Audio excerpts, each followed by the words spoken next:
The opinions expressed by the panel do not necessarily agree with those held by this station, management, or ownership.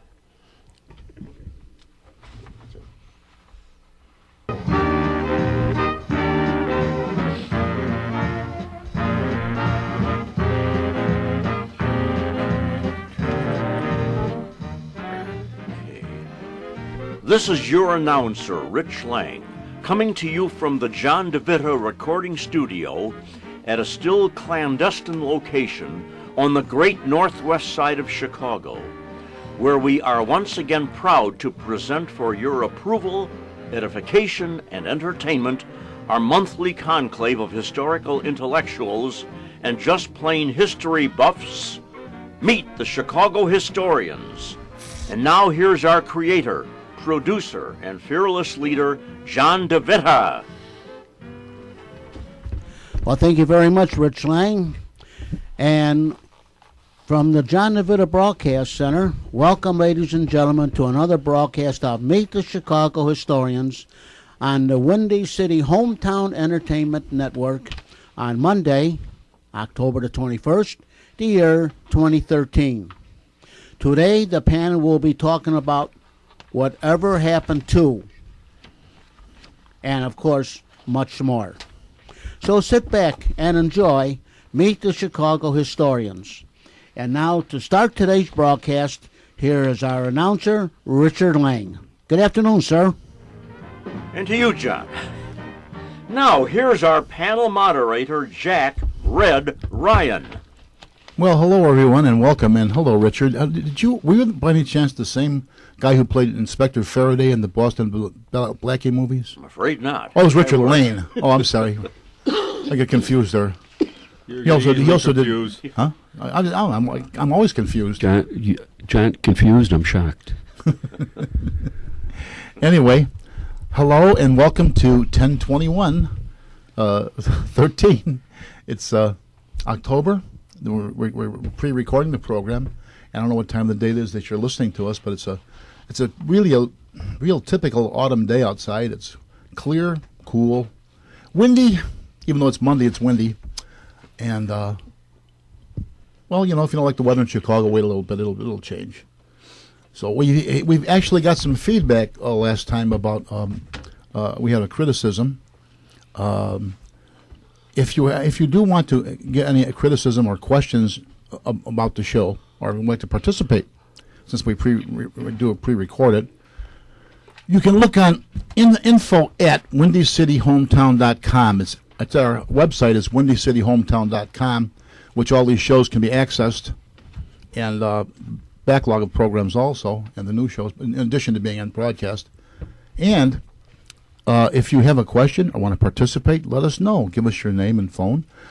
Or I'll do even better. I'll give you my direct number. The staff is waiting. It's called answering service, I think, to take your number. Just want to leave it. You can call for our show here, the Meet the Chicago Historians, or for our new show, which we now have two in the can. What's the name of it? Chicago Junction, the railroad show. Here's the number, folks, now. 773-551-2452.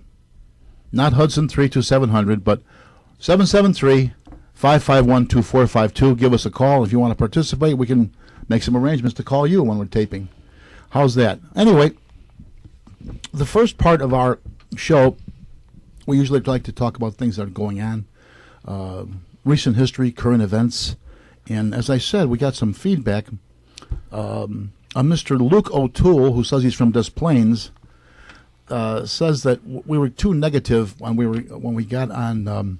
We were talking about Chicago's school system last time, and basically what we're talking about is the sham business about the safety, these routes that we're going to take the kids with, and that business. So it's kind of hard to be positive when you see something as well, a bunch of nonsense to begin with. It seems like the reporters in Chicago never want to question the mayor, whoever he may be, when it comes up with something outrageous and ridiculous.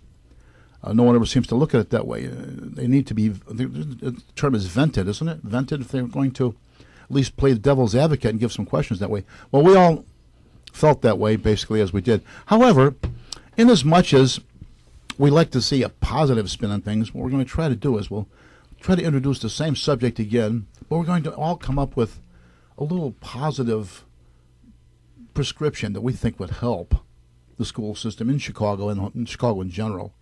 All right, well, I have something positive to Tom say. McKenna? Tom McKenna. Yeah. What we said, and this is going to be positive, what we said about the safe passage routes was positively true. Is that positive enough?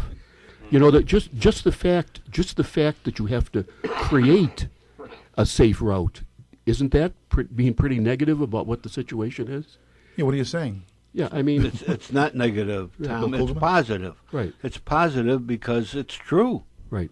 It's true that I mean, we it's a have. sad, right. It's a sad state of affairs when Well, you have we- to create we've a safe we've passage s- route. We've slipped down to that far of society that every kid needs like a Guardian. yeah, I guess you would say Escort. that, but a guardian and an escort, yeah, to go to school. You know, come on. And the people that were the whatever their correct terminology was for the people that were patrolling the safe passages, basically, from what I understand, their function was to dial 911. I mean, they had no police powers; they weren't armed. So You know- like I say, why don't they just use the free cell phones that they One of them gave the said- kids, and they could call 911 themselves, and we could have saved ourselves a lot of money. One of them said he couldn't call 911. There was no 11 on the phone. Yeah, that's right. So that would explain part of it. Anyway, Al Opitz, what do you have to say? Got any positive prescription here? Well, it helps Rob's friends out with UNO. So it's creating new charter schools. So I guess that's positive. I wonder what happened with that. Now Quinn says that he's not going to give money to UNO. Stop giving it.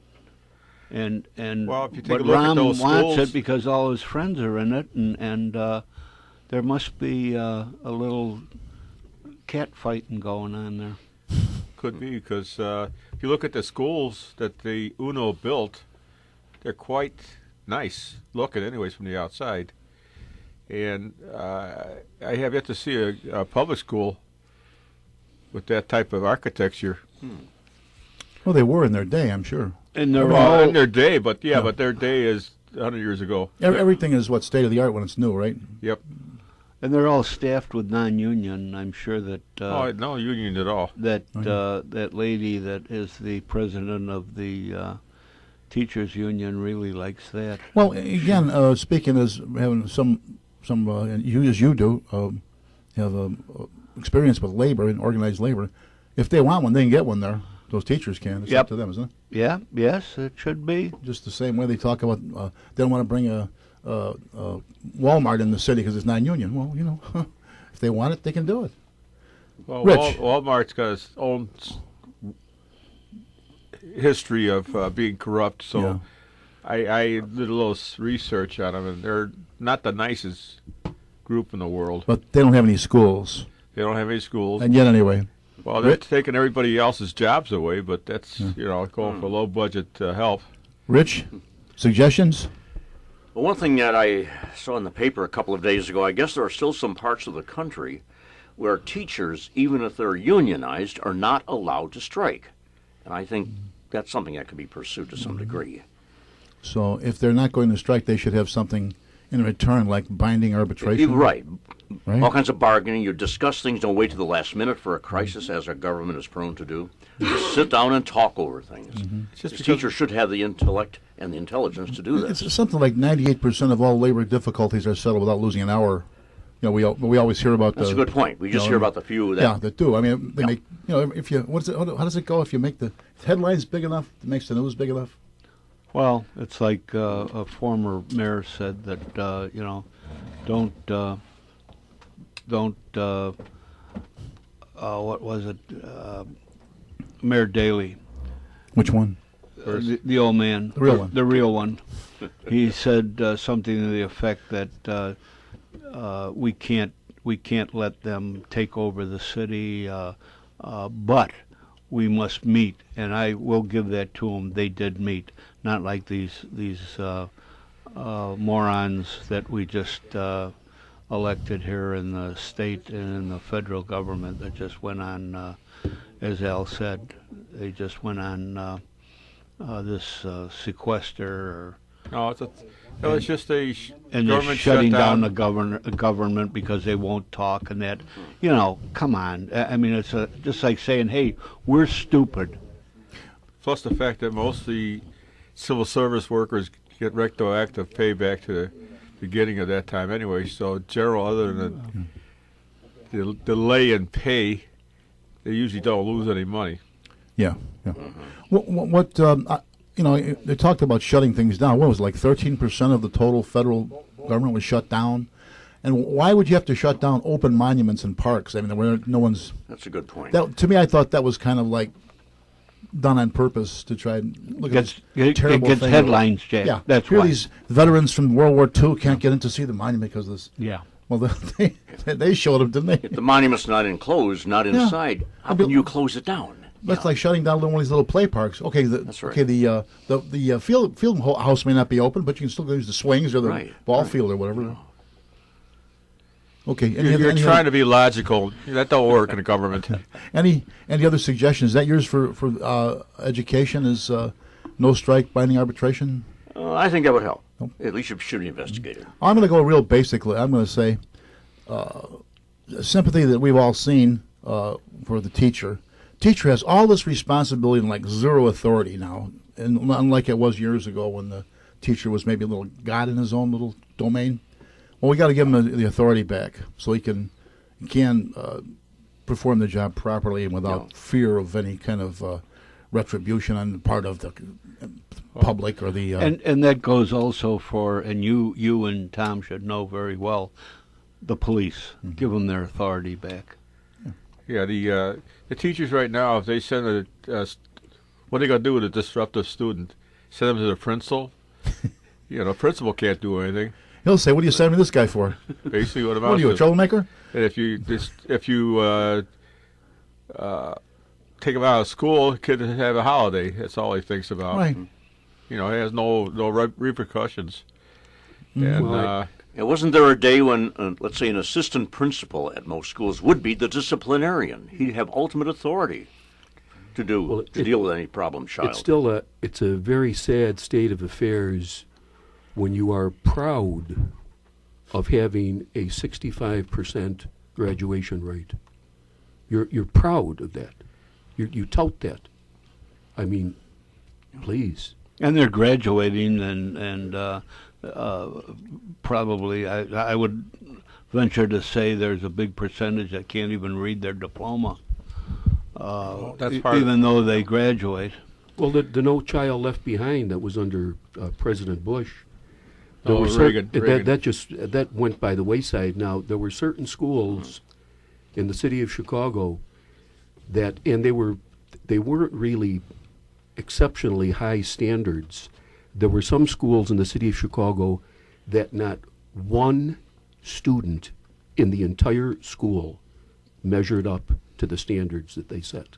Not one. Amazing. Well, the other problem you get into with the schools now is everything is a college prep school. Now, first of all, not all kids are going to go to college. Whether they graduate or not is beside the point.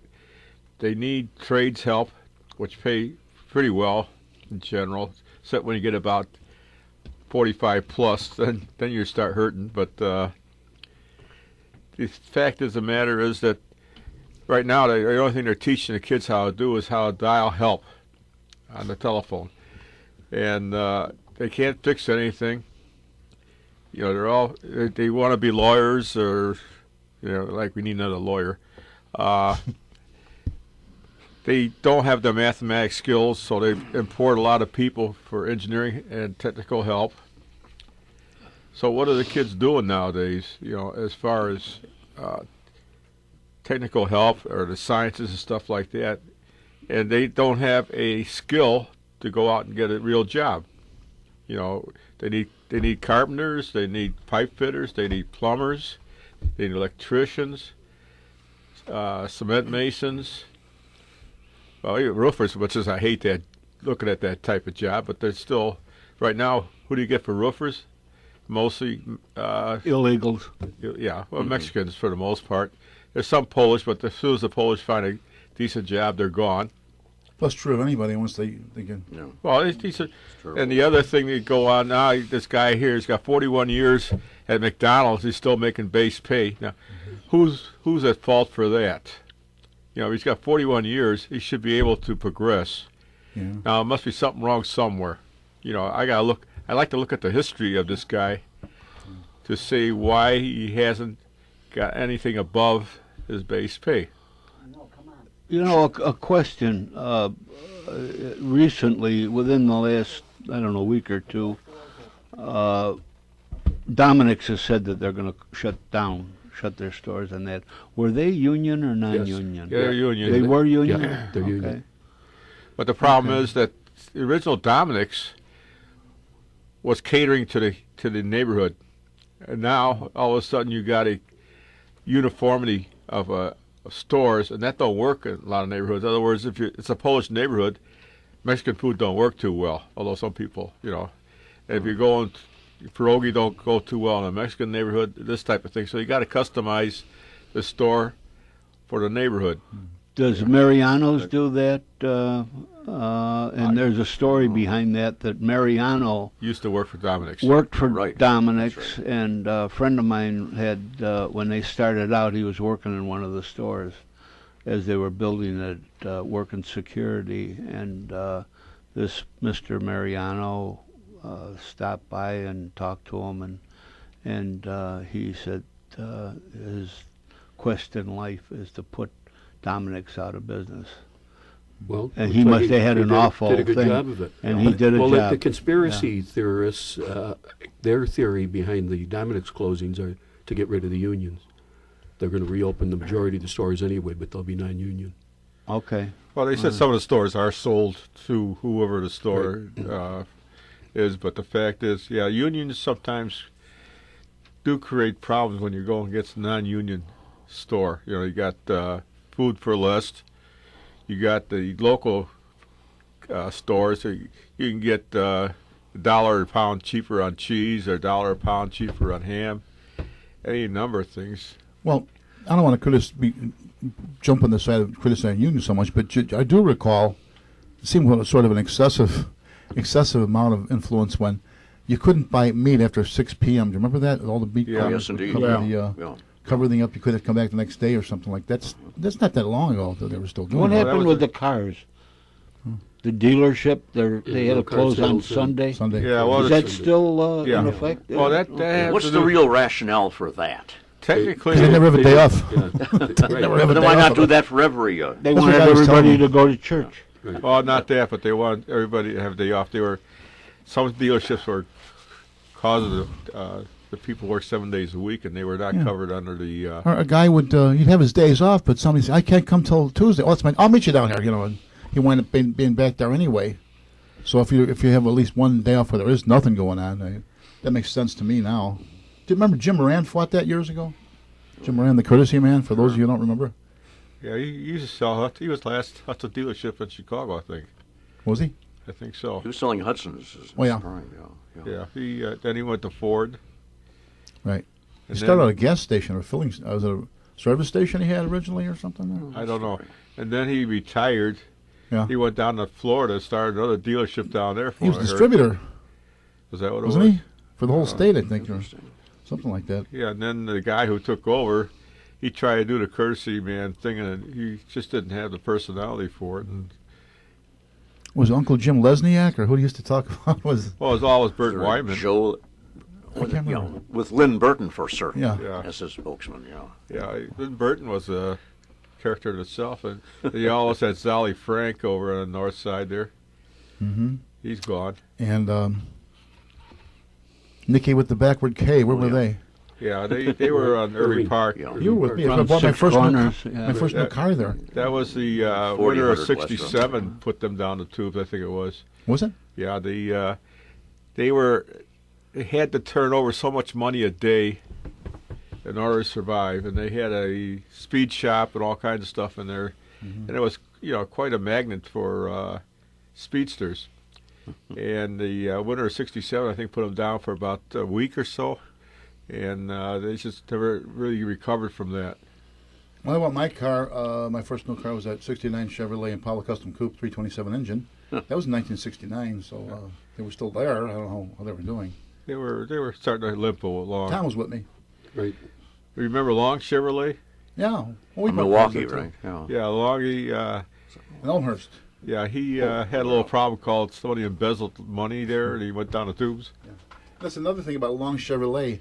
They showed this tremendous volume, this great expanse of nothing but cars. Well, it was Chevrolet owned that lot where they stored them. That wasn't even all of them they were showing, but you get this picture of all those. Well, yeah, you got to do something, yeah. Yeah. But he also had his son there, was like a newspaper boy selling Long Chevrolet. Is that what it was? Was that Yeah, on the TV commercial. Yeah. And it wasn't that far back when it would be almost unheard of for a dealership to sell more than one make. Right. Right. Yeah. This is a relatively new phenomenon. Yeah, it used to be the only one was Chrysler, Plymouth, What about the DeSoto? Lincoln Mercury, perhaps. Lincoln Mercury, and then by and large the rest of them were sold either General Motors or Ford or Chrysler products. Ford or Mercury or what else would they have? Chevrolets, Edsels. Oh, that's our next topic. Forget the Edsel. Forget that right now. No one ever heard of that. But so. Oh, the Nash Rambler. Oh, The what now? Nash Rambler. Right now, the Rambler. That was American Motors later. Right. Oh, the Hudson was part of that. Didn't they merge into the? It I think merged. they did merge later on. Yeah, Hudson and Nash and Willys. the Woolies. That was well, Jeep too was Willis or Woolies Motors. Remember that? Willie's. And they sold them. They've been sold a couple of times, haven't they? Jeep. Yeah, they were sold a few times, and now Chrysler's got them. Chrysler's got them. Yeah. You're right. Daimler Chrysler, isn't it? No, it's I forgot the name. It's Italian outfit. They sell. I forgot what they sell.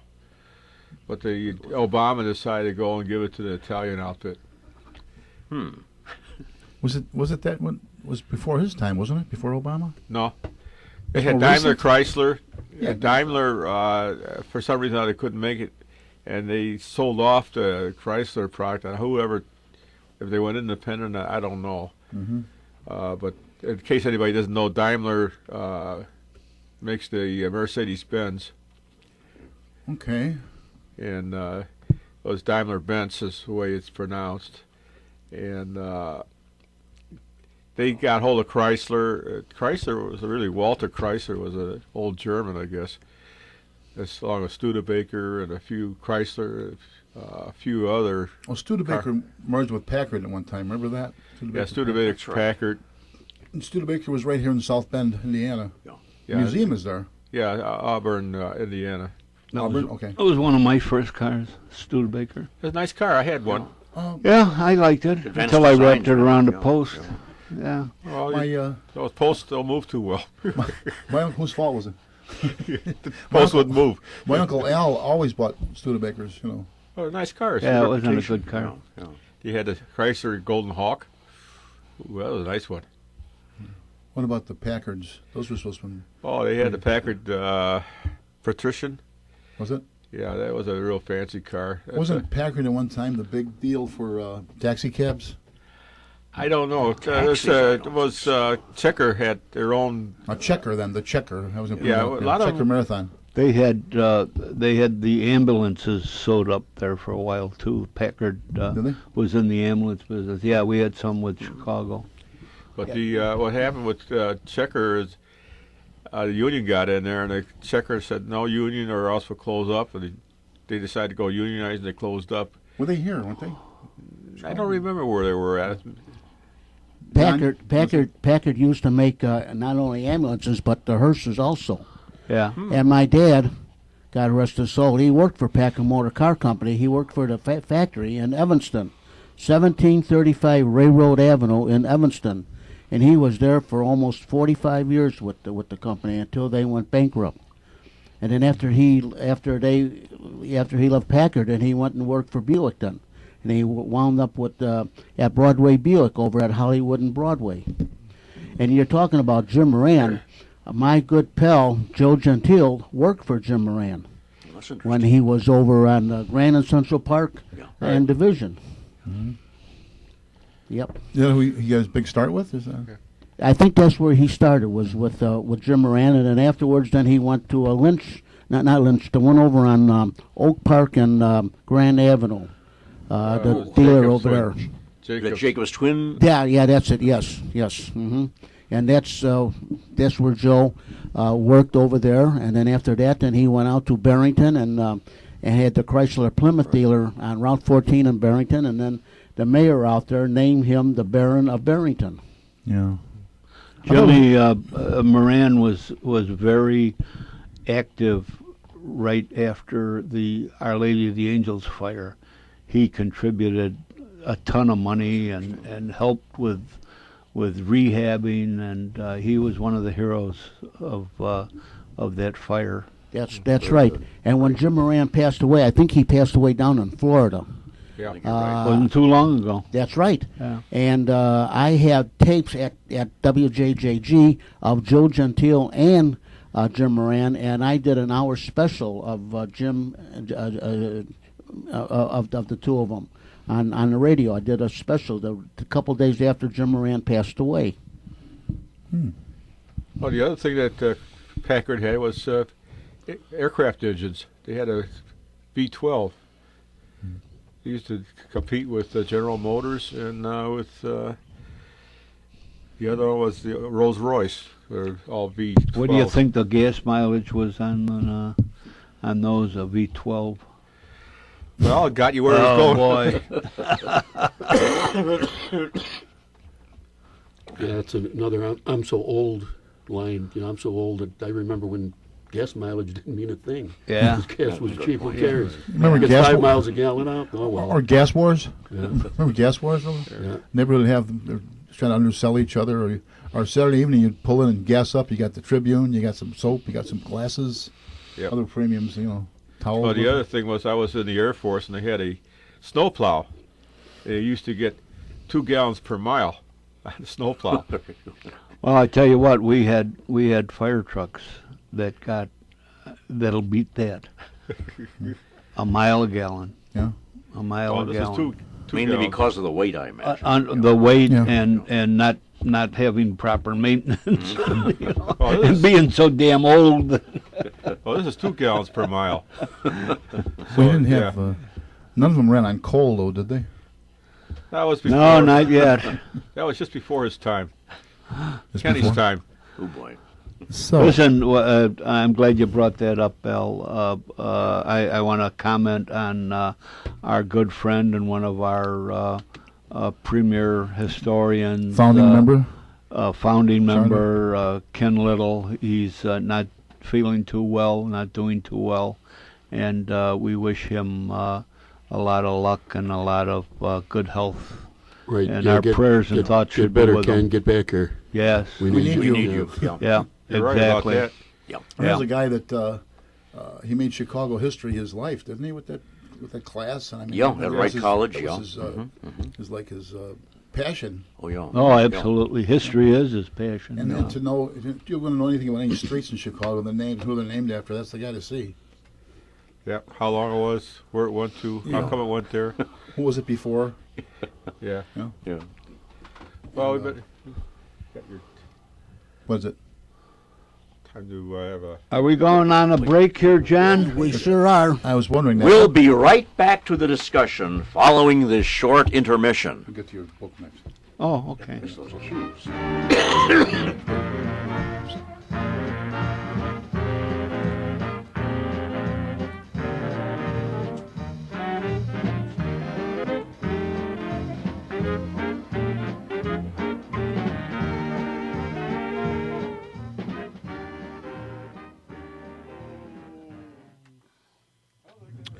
Hey, friends, do you need an awning over your front, side, or back door? Or how about your windows? How about a canopy for your carport, or a patio cover over your patio so you can enjoy being outside in case of rain? All you have to do is call Awnings and More, and Raphael Bogus will drive over, measure up whatever you need, and go from there. You can call Awnings and More at area code 773-710-8403 or 847-890-1447. So if you need an awning for your windows or doors, call Raphael Bogus at Awnings and More at 773-710-8403 or 847-890-1447. And he also installs hand railings for your front, side, or back steps. You must be safe when you go up and down the steps, especially in bad weather. So for awnings, handrails, call Raphael at 773-710-8403 or 847-890-1447. You will not be sorry. And I tell you, friends, just last week, he was over here and installed an awning over our side door here at our broadcast studios. And boy, did he do a terrific job. So I recommend him to take care of your awnings or handrails or whatever you need. Give him a call. Ask Raphael at 773-710-8403 or 847-891447. Once again, you will not be sorry.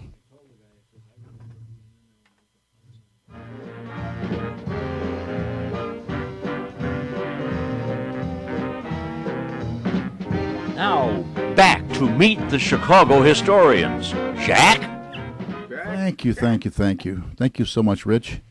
And we're back, and we're just about going to be getting on to our regular topic. But first, we have a little bit of the op-ed page from Mr. Tom McKenna.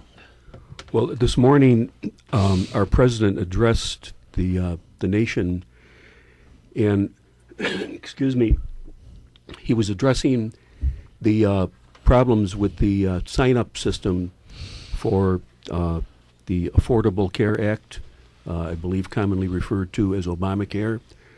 And, of course, he said that all the glitches in the system were unacceptable. But he pointed, and not only did he point, I don't know if he did it in his address to the nation this morning, but a lot of his what's the word I'm looking for, his mouthpieces were pointing to the success of the Affordable Care Act by saying that over 400, well, the numbers are different, but let's just say, for the sake of argument, approximately 450,000 people have already signed up. I don't know where they got those numbers. Supposedly not one person from the entire state of New York has signed up yet. But anyway, this is a classic example of how naive not only our president is, but the average American about what insurance actually is. I worked for an insurance company, an auto insurance company, and before I worked for that company, if someone would ask me, what are insurance companies in business for, I would have responded, well, naturally, they're in the business of insuring people, right? And I would have been completely wrong. Profit. Right. They are not in the business of insuring people. They're in business of making money and investing money. Now, getting back to this sign-up, for anyone to point to a tremendous amount of people that need insurance, signing up for insurance is a good thing. They are extremely naive or complete idiots. You do not make money in the insurance business by having people that need insurance signing up for insurance. You make money in the insurance business by people that don't need insurance signing up for insurance. One of my favorite lines about life insurance is when you buy life insurance, you're betting you're going to die. The insurance company is betting you're going to live, and you hope they win. I mean, that's what insurance is about. It would be the equivalent of hiring someone that sells life insurance, sending him out the door, and in a week's time, he comes in and says, "Hey, I sold 2,000 life insurance policies in the last week." And you said, "Wow, that is tremendous. Where did you sell them?" The American Cancer Institute waiting room. You know, all the people with 6 months to live and with terminal cancer all signed up. I mean, are you starting to understand the point here? Sure. The reason that Obamacare is going to have to work or will work is getting people to sign up that don't need health insurance. That's where the money is going to come from. All these 450,000, if that is the correct number, that signed up for it, they need the insurance. And plus, I mean, for those people, it's a great deal. Let's say you have terminal cancer. Well, you can't be turned down for a pre-existing condition. So you sign up, you give them, I have terminal cancer, you give them the $150 a month premium or maybe no premium, whatever it is, and then in 2 weeks you hand the government a $700,000 bill for medical treatment. Yeah, right. It doesn't work. Now, the people that they want to sign up are not the people that need insurance. You know, strangely enough, it's the people that don't need insurance. And anybody that knows this and did research in this said that the young people that don't need the insurance will have to sign up in a tremendous numbers to make this thing work. And they are not doing that. They are saying, I think the first year it's a $95 fine. They'll say, "I'll just take the fine. You know, I'm not going to sign up for insurance." But the other aspect of the insurance policy is the fact is that they spent $250 million to develop this website to sign up for Medicare. I heard it was $400 million. 400 million, whatever. Yeah, right. Pretty soon we're talking about some real money here. Yeah, you know, sooner or later you can buy an airplane with it. But you know, it doesn't work, and the problem is that Obama's an idealist, not a realist. And idealism doesn't always work in government. Or the real world. Or the real world. I think the word you were looking for, Tom, was stooges. Right, exactly. How about Stooges. surrogates? Yeah. Young. But, Right. but the other problem is that they're saying this will reduce the load on the emergency rooms. However, I've known people that had insurance that wait until the last minute to go to the doctor, and that's the emergency room. And I don't see Human that. nature for a And minute. there are hospitals shutting down throughout the country Well, because they can't make it Yeah. anymore. Well, Right here in the city of Chicago. Rumors about Our there's- Lady of Resurrection. Yeah. Well, Our Lady of Resurrection is it's having their problem with in-house beds and such. You know, right now that's where they make their It's money. not only them, it's others too. But When it- around the they city. complain to the doctors that you're not sending patients to the hospital. Now the problem is they also want the doctors to do preventive care. Now preventive care is its own worst enemy as far as the hospital is concerned. You're taking care of the patient so he doesn't get sick, and now all of a sudden you're having more problem. But the other aspect of that too is the government's slow in paying the hospital what they owe, especially Medicaid. You know, Medicaid's what, 6 months or a year behind. At least I think. But the thing is, when he sold the program, he sold it on two big selling points, and he said it repeatedly. One, if you like the insurance you have, you can keep it. Not true. And the average premium will go down by $2,500 a year. Again, not true. It's gone up by a lot more. Right. There's Well, a friend of mine whose wife told me the other day her insurance is going up from $359 to over $1,000, close to $1,100. All the horror stories and are. they are not going to, and this is according to my bone doctor. I was to see him the other day for this hip problem, and he was handing out sheets and saying on there that this Obamacare will not cover knee or hip replacement. I already had mine done, so I don't have to worry Well, about the knee. I'm saying Yeah, I know. that's good for you. Supposedly, But how about That's the why I rest did of it. them? That's why I did it. supposedly in his address, he trotted out somebody that it helped. Oh, they But always, yeah. all the horror stories are coming in. A young girl called up and said, "I looked it up I finally got through on the website, and my premium was going to be $165 a month, or approximately." But she said, when I looked at the fine print, there was a $6,000 deductible for the health end of it, the hospital end of it, and a $6,000 deductible for drugs. So that's $12,000 right off the bat. How about the guy out in California who was a staunch Obama supporter? And his line, I mean, to kind of sum it up, his line was, I really thought it was a good idea to give people health care that didn't have it. I just didn't know that I was the one that's going to pay for it. Well, somebody has to pay for Right. it. But here's the other problem. I have sleep apnea, so I wanted to get a renewal mask. My normal supplier was denied the contract for Medicare supplies, so they went to Walgreens. So I called They said, well, they'll send the paperwork to Walgreens. Give them a week. Call Walgreens up in a week. They said, well, you got to get more history on your sleep apnea problem. So I went and got more history on sleep. Now you got to go and get another prescription from your doctor. The doctor emailed them to him. He said, no, you got to have a fax prescription sent to, So it took me a month, where it normally only took a week to get my CPAP mask. Yeah.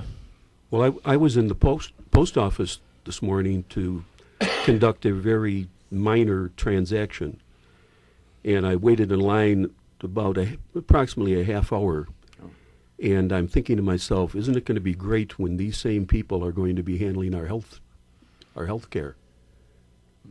I mean, What are they calling them? They've got a name for navigators. Oh, right, yeah, Navigators. that navigate to help you through the system. There was a navigator on the Titanic too. I would imagine. Well, at that time, wasn't that great? It's like now they spent $400 million. One of them, anyway. It was one. Well, they spent a lot of money on the boat so they could fly one time through the ocean. Yeah. Yeah. But, Very good, Bill. Isn't that the worst thing about countries like Great Britain and Canada? They have the health care, but the waiting period is so long that some people give up and come to the U.S. Yeah, They have funny to you be should done mention. I used to watch this guy religiously, David Letterman. The other night I was watching him. I watch him once in a while now. Barbara Walters comes on there to talk was about interesting, yeah. leaving Yeah. The View or something like that. And she's a big booster booster for Fidel. We're watching. Oh, Fidel. Oh, yeah. He may be a tyrant. He may be this, but after all, he's got the people. Everybody's got medical care. That I says to my wife, yeah. Medical care. Here's your aspirin. Here's your bullet to bite on. Right? That's about what the medical care is. If you notice, Raul went to Paris to get his heart surgery. Remember that? Yeah, his brother. That's right. That's He right. didn't stick around. Wasn't our governor Quinn one of his big supporters too? Ryan was there. Remember? Ryan It went was down- Ryan. Yeah, it was Ryan. Yeah, he went down there to. Yeah. well, the other one was that I was talking to somebody in the medical field, and they were talking about Canada medical care. What Canada does is they send patients down to the U.S. for their major medical operations. So now Canada's supposed to reimburse the various hospitals. Now this has to be pre-approved. And there was a member of Parliament from Canada came to the States. Canada decided they didn't get a pre-approval to have work done, so they never paid the hospital. So guess who was stuck with the money? You and me. Yeah, and I went to Us? Germany, and I was talking to my cousin about the medical care there. He said it's great, except if you want better care, you have to do like we do with Medicare here. You have the regular policy, plus you have supplemental. If you want the regular care, so you have to buy supplemental Medicare insurance there too. Well, Joe Mescal, a friend of Tom and myself, and he was here at you know him, Bill, from the labor. Right. He was president of our. We're organizing. We never did make it, but as a real union in the police department. But he and his brother in Ireland both had to have bypass around the same time. Joe was taken to the hospital. 15, 20 minutes, he's going upstairs. His brother had to wait like 3.5, 4 months while they decided which hospital to go to. Can you go here? Does he qualify? Well, that's another Same thing thing about socialized medicine. Supposedly, in the Affordable Care Act, you will be counseled. For example, I just turned 67. A counselor will meet with me. Let's say I have terminal illness or severe heart problem, and they will sit me down and they will say, Tom, you've had a very good life. I mean, things have really been wonderful for you. Now, to put it in very layman's terms, go home and drop dead. Really? Go home and get your papers in order. Yeah. I wonder if they had counselors on the Titanic. Or the Alamo. Yeah. The Alamo. Well, no, this whole thing is a if it wasn't so sad, it'd be funny. you couldn't script it this way. No, you You couldn't. could not for writing a parody of the whole situation. And he gets up there, and he just would be a great used car salesman, because he is a big artist in that type of excrement. Don't take that teleprompter away, Oh heavens! and don't run into any Joe the plumbers No, away. no. Anyway, Bill, wait a minute, Bill. I gotta think remember- no. gotta Hold, remember one one, thing- one second, Bill. You owe a tremendous apology to used car salesmen in the United States. I do. I If apologize. that was a really tremendous insult. Yeah. Please I apologize to I you do. to used Yeah. car. You got to remember how fast Obama came from a street organizer to presidency. It was 5 years Without a job. without a job in between. but that's another thing. They make it sound like working as a community organizer is like you're doing God's work or something. Here's how it operates, because I was affiliated with our Southwest Parish Neighborhood Federation on the Southwest side. They didn't want any staff people, if they could help it, living within the area, because a staff person all day long, they're out talking to neighbors. They're organizing meetings. They're they're trying to explain issues or whatever issues, getting meetings going. So if they move in the area, you do this for a couple of years, now all of a sudden I can run for alderman, I can run for whatever it is, a state rep. It's like having a job that's maintaining your living, not making a lot of money at, obviously, but you're able to go out and campaign for a couple of years. And that's what he was doing with that, it was a TWO, Woodlawn Organization, whatever he was going to. Well, I like. Did you hear Mike Ditka say? I forget, it was last week or maybe the week before, about when he said I could have been president, because because when they sabotaged Ryan, when he was running against Obama for senator, they somehow they got his sealed divorce records opened, and they said that he asked his wife to, and she didn't even do it, but he asked her to go to a sex club or whatever. Yeah. So that zapped him out of the race, and then they were searching to find someone, and they supposedly asked Mike Ditka if he wanted to run. Right. And then we wound up with Alan Keys. Alan Keys. I mean, a man out of state, for God's sake. Yeah. Well, it's interesting about Jack Ryan. You mentioned No relation. no relation to mine. Now he was like an ideal candidate. He made his money in what was it, futures or whatever it was, in the trading. He went and he was teaching at Hales Franciscan, 49th and Cottage Grove, Catholic school, all black Catholic school. Now we're on today's topic. Whatever happened to? Yeah, that's right. Yeah. Well, he'll be our leadoff man. Today he's running what's called 22nd Century Communications. He has these neighborhood papers like on the North Shore and South suburbs, the ones that get delivered to your house with all the, there's articles in there, a lot of advertising. So that's what he's doing. Anyway, no relation. A success. Yeah, he's a success. He yeah. knows how to do it. But as far as opening up the divorce records go, a lot of people still tend to think the Tribune is some kind of Republican bulwark here. The Tribune, as Tom Rose used to say, it was a Republican paper, but the Colonel died in 1955, Colonel McCormick, so not since then. It was the Los Angeles Times sued to get that divorce record open. As a matter of fact, his ex was also against having it open. She was. They were. The Los Angeles Times is a wholly owned subsidiary of the Tribune Company. So He must have had a glitch in his brain or something, though, to get rid of that ex-wife of his, But the thing is, to use Jerry. That's right. Jerry Ryan. Oh, boy. to use a statement that someone made during a divorce. I mean, Oh, come yeah, on, come yeah, on, yeah. really? Well, you know what? They've got good people doing that. They've got excellent people doing that. Hitler had the same thing. like Axelrod. Yeah, What's his Hermann name? Goring and yeah, Hmm? and that's the way politics has started to function.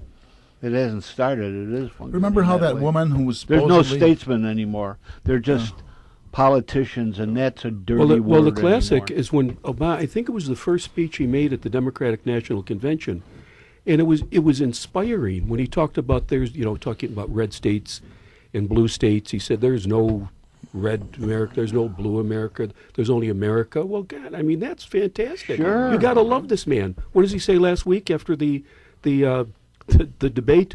The Republicans want you to. Well, wait a second. What happened to there's no Democrats, there's no Republicans. Yeah. What happened to that? just the United States. Yeah, right. Well, say one thing, do another. Do as I say, not as I do. I love this situation that we will be in. I mean, it's not our district that any of us are in, I guess, but Bill Beavers just got out of the joint, and now he's going to run for commissioner of the Cook County Board. they'll probably And elect you know him. what? They'll elect Yeah, him. right. Yes, Tom. He just they got will. out. He just went in, I thought. No, he just got out. He just Yeah.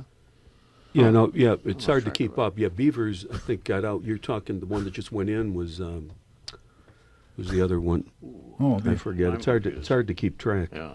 got to have a program here. Crothers is The one with the big nuts. Crothers. Well, that's Beavers. That's Beavers. Yeah. I thought he just went in. Yeah. Yeah. He was a cop on Hog our job. nuts. Who? That's right. Hog Okay, nuts. let's just keep it. Okay. Beavers. One with the big hog nuts. Okay. He was a cop on this job. He was at 48th Street when I came out. I don't say I know the guy. I couldn't even say I remember him being there, but Right. what he I was. met him. I met him a few times when I was, with the union, and he's a character. That's Was he a political office holder by then? Oh yeah, Yeah. he was alderman, Remember he was and he was chairman of the police and fire. Right. remember he was on television with his snips cutting wires on payphones because they were being used for no good. Oh yeah. If you can find one now, but I mean, that's another thing. Whatever happened to payphones, huh? There we go. Don't invest in payphones, folks. Whatever happened to the phone booths? Yeah, Yeah. well, Where would Superman go now? yeah. He looks at the shell and walks out to the revolving door. But we're getting close to a break. We don't have enough time to do that, do we? We have a recent discovery, which Mr. Bill Kugelman has brought to us. Once again, it's not exactly on topic, but it's something worth talking about. We're going to try and stretch this for a few minutes to get to a break, though. Well, you want me to get on this? Is that I have been teaser. delivered to me That's it, yeah. a journal. Mhm. Right now, the fire department has two different books: a record book and then a daily journal. And but years ago, they had just one, and they called it their journal / record book. This is from 1890, and it goes up to, I believe it's 1910. It is from the engine company that is near Wrigley Field, Engine 78, who's been there for all these years in that area, and it is quite a haul that will end up when I'm through reading it in the museum, the Chicago Fire Museum.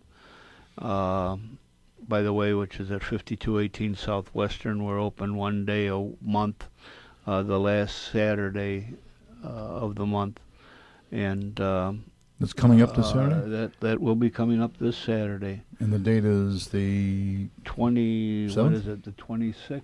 26th. The 26th. Yeah. And we'll be open from 10 until 2. And anybody that wants a special walkthrough, like a kid's program from a school or from the Boy or Girl Scouts, just give us a notice and we'll be happy to open it up. But this journal is one of the oldest we have. We do have one from Engine 4, and that was of the fire of 1871, where they went to that fire, the Great Chicago Fire. But this is one of the oldest that we have, and it goes from the horse and buggy days of us having horses to being motorized. And it also goes from the alarm system given by a gong, that's G-O-N-G, to what we still have close to it, the register, and of course now we have the computer. But I'm telling you, when people give me these things, I'm up until 4 o'clock in the morning reading through them. They are, to me, to anybody interested in this, it's just a masterpiece of penmanship, for one thing. These people had penmanship, the old Palmer method, and for people that really weren't educated, like we say now, they had perfect penmanship, and they kept track of every piece of material that came into that house. Like I say, this will end up in the museum, and I want the people at Engine 78 to see this. Among some of the things inside the book, the journal, was a letter written back to the company. The date is December 17th of 1917, and this fellow was in the First World War, and he writes this back, and usually these type things are very worn and they're ragged and that, but this journal and these papers are very, very, very in good shape. I can't mention it that much. We've got all kinds of stuff at the museum that we want people to know about. This museum is run by all volunteers. Nobody gets paid. I guess you could say our uncle is Ed Burke, Alderman of the 14th Ward, that has set this up for us. Ed has been a great benefactor, and a great helper in putting this together. 5218 Southwestern, which I believe is still in his ward. I'm not sure. They have changed some. Yeah, we're back in his ward where we are. Are you? Yeah. So I invite everybody out there to see this type of thing. And like I say, this journal goes from 1890 to 1910. Here I found the letter, the 4-page letter written on stationery that is given to the GIs at that time from the YMCA. They are the USO wasn't even thought about at that time, I guess. But this guy, whose name is Bill, and no last name, sends us back to the company, and he was at that time in Columbus, Ohio, and the date on it is December 17th of 1917, and it's in good shape. I mean, you can read the whole thing, and It's not like some of the people that we deal with today that you can't read their writing. They're all doctors. There's no way that you can read them, and this just amazes everybody. So I don't know if you want to keep on this. Well, Bill, I have a question. You said it went from the horse and buggy days. Just out of curiosity, we see the old movies or films or photographs when the horses were pulling the engine out of the the house. Right. What exactly were they pulling? I mean, was that loaded like now with the engines? Was that loaded with water? Or No. Was that, what was that? It was loaded with the big thing was the oven on it. The fire in there operated the pumps, the steam. Okay. They were called steam pumpers. Oh, I see. And that steam that was generated by this fire operated the pumps. Because prior to that, And if you drove that, you can see in this journal, if you were on watch and you let that fire go out, it was 24/7 that this fire had to be going, ready to go. If you let that fire go out, bingo, you were discharged. Interesting. That was the big thing. and then prior to that, the steam pump, they used to see some handrails on the side. It used to be pumped by hand, right? Pumped by hand, yes. As a matter of yes. fact, the Spanish word for fireman is bombero, the pumpers. Bombero. Bomberos. Yes. Los bomberos. Qué lástima, señor. There was one of our good people just passed away, Ron Dorenzo. In fact, he was my partner. And Ron was one of the original members of the old bomb squad when the fire department got into that. And Squad 4 was made into the bomb squad. And that's what we call those guys, the bomberos. Bomberos. Yeah. Okay. Thank you for sharing. Ready, John? Go ahead. You're listening to Meet the Chicago Historians, and we're glad you are. Our panel will be right back after these announcements. Please stay tuned. Don't touch that dial.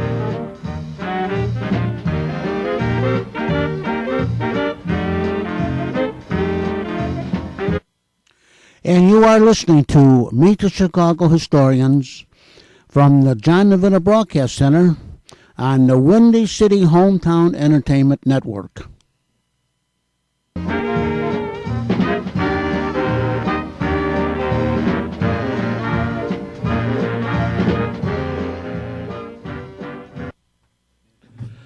Are you looking for a good place to have lunch or dinner? Well, I have the right place for you to go. And that is Sorrento's Village Restaurant and Pizzeria, which is located at 2318 North Manheim Road in Melrose Park. Now, for a very good lunch, a best lunch buffet, you won't find any buffet like this anywhere else. Monday through Friday, feast on a huge buffet of homemade soups, salad, a variety of pizza and Italian favorites such as beef, sausage, pasta, chicken, and fish dishes, plus a delicious dessert. And that is from 11 o'clock in the morning until 2 o'clock in the afternoon. And it's just $9.95, and a soft drink is included. Now on Friday nights, you can enjoy Italian beef and pasta bar from 5 o'clock in the afternoon until 8:30 in the evening. Made to order fresh pasta plus meatballs, sausage, and a buffet full of favorites from risotto, seafood, chicken, pasta, salad, and more. And that is just $12.95 for adults and $8.95 for children 10 and under. Now they added something new now. Pizza night. Monday and Thursday nights, pizza and salad buffet with a soft drink purchased from 5 to 8 p.m. Also, you can enjoy their affordable, fast, perfect, full-service catering Catering might sound expensive, but when you choose Sorrento's, we do the work and you take the applause for a memorable party for every occasion. Or use one of our beautiful banquet rooms accommodating 20 to 200 guests. Many catering orders are made, prepared the same day or within 24 hours. So don't forget, for the best food in town, go to Sorrento's Village Restaurant and Pizzeria, which is located at 2318 North Manheim Road in Melrose Park, and they are just south of Fullerton Avenue on the west side of the street, and plenty of free, there's no parking meters, and they have a huge lot over there of free parking. You can call Frank or Sam at 847-455-9440. That's Sorrento's Village Restaurant located at 2318 Manheim Road in Melrose Park. Call for reservations. Call 847-455-9440. Once again, Sorrento's Village Restaurant located at 2318 Manheim Road in Melrose Park, and their phone number is 847-455-9440.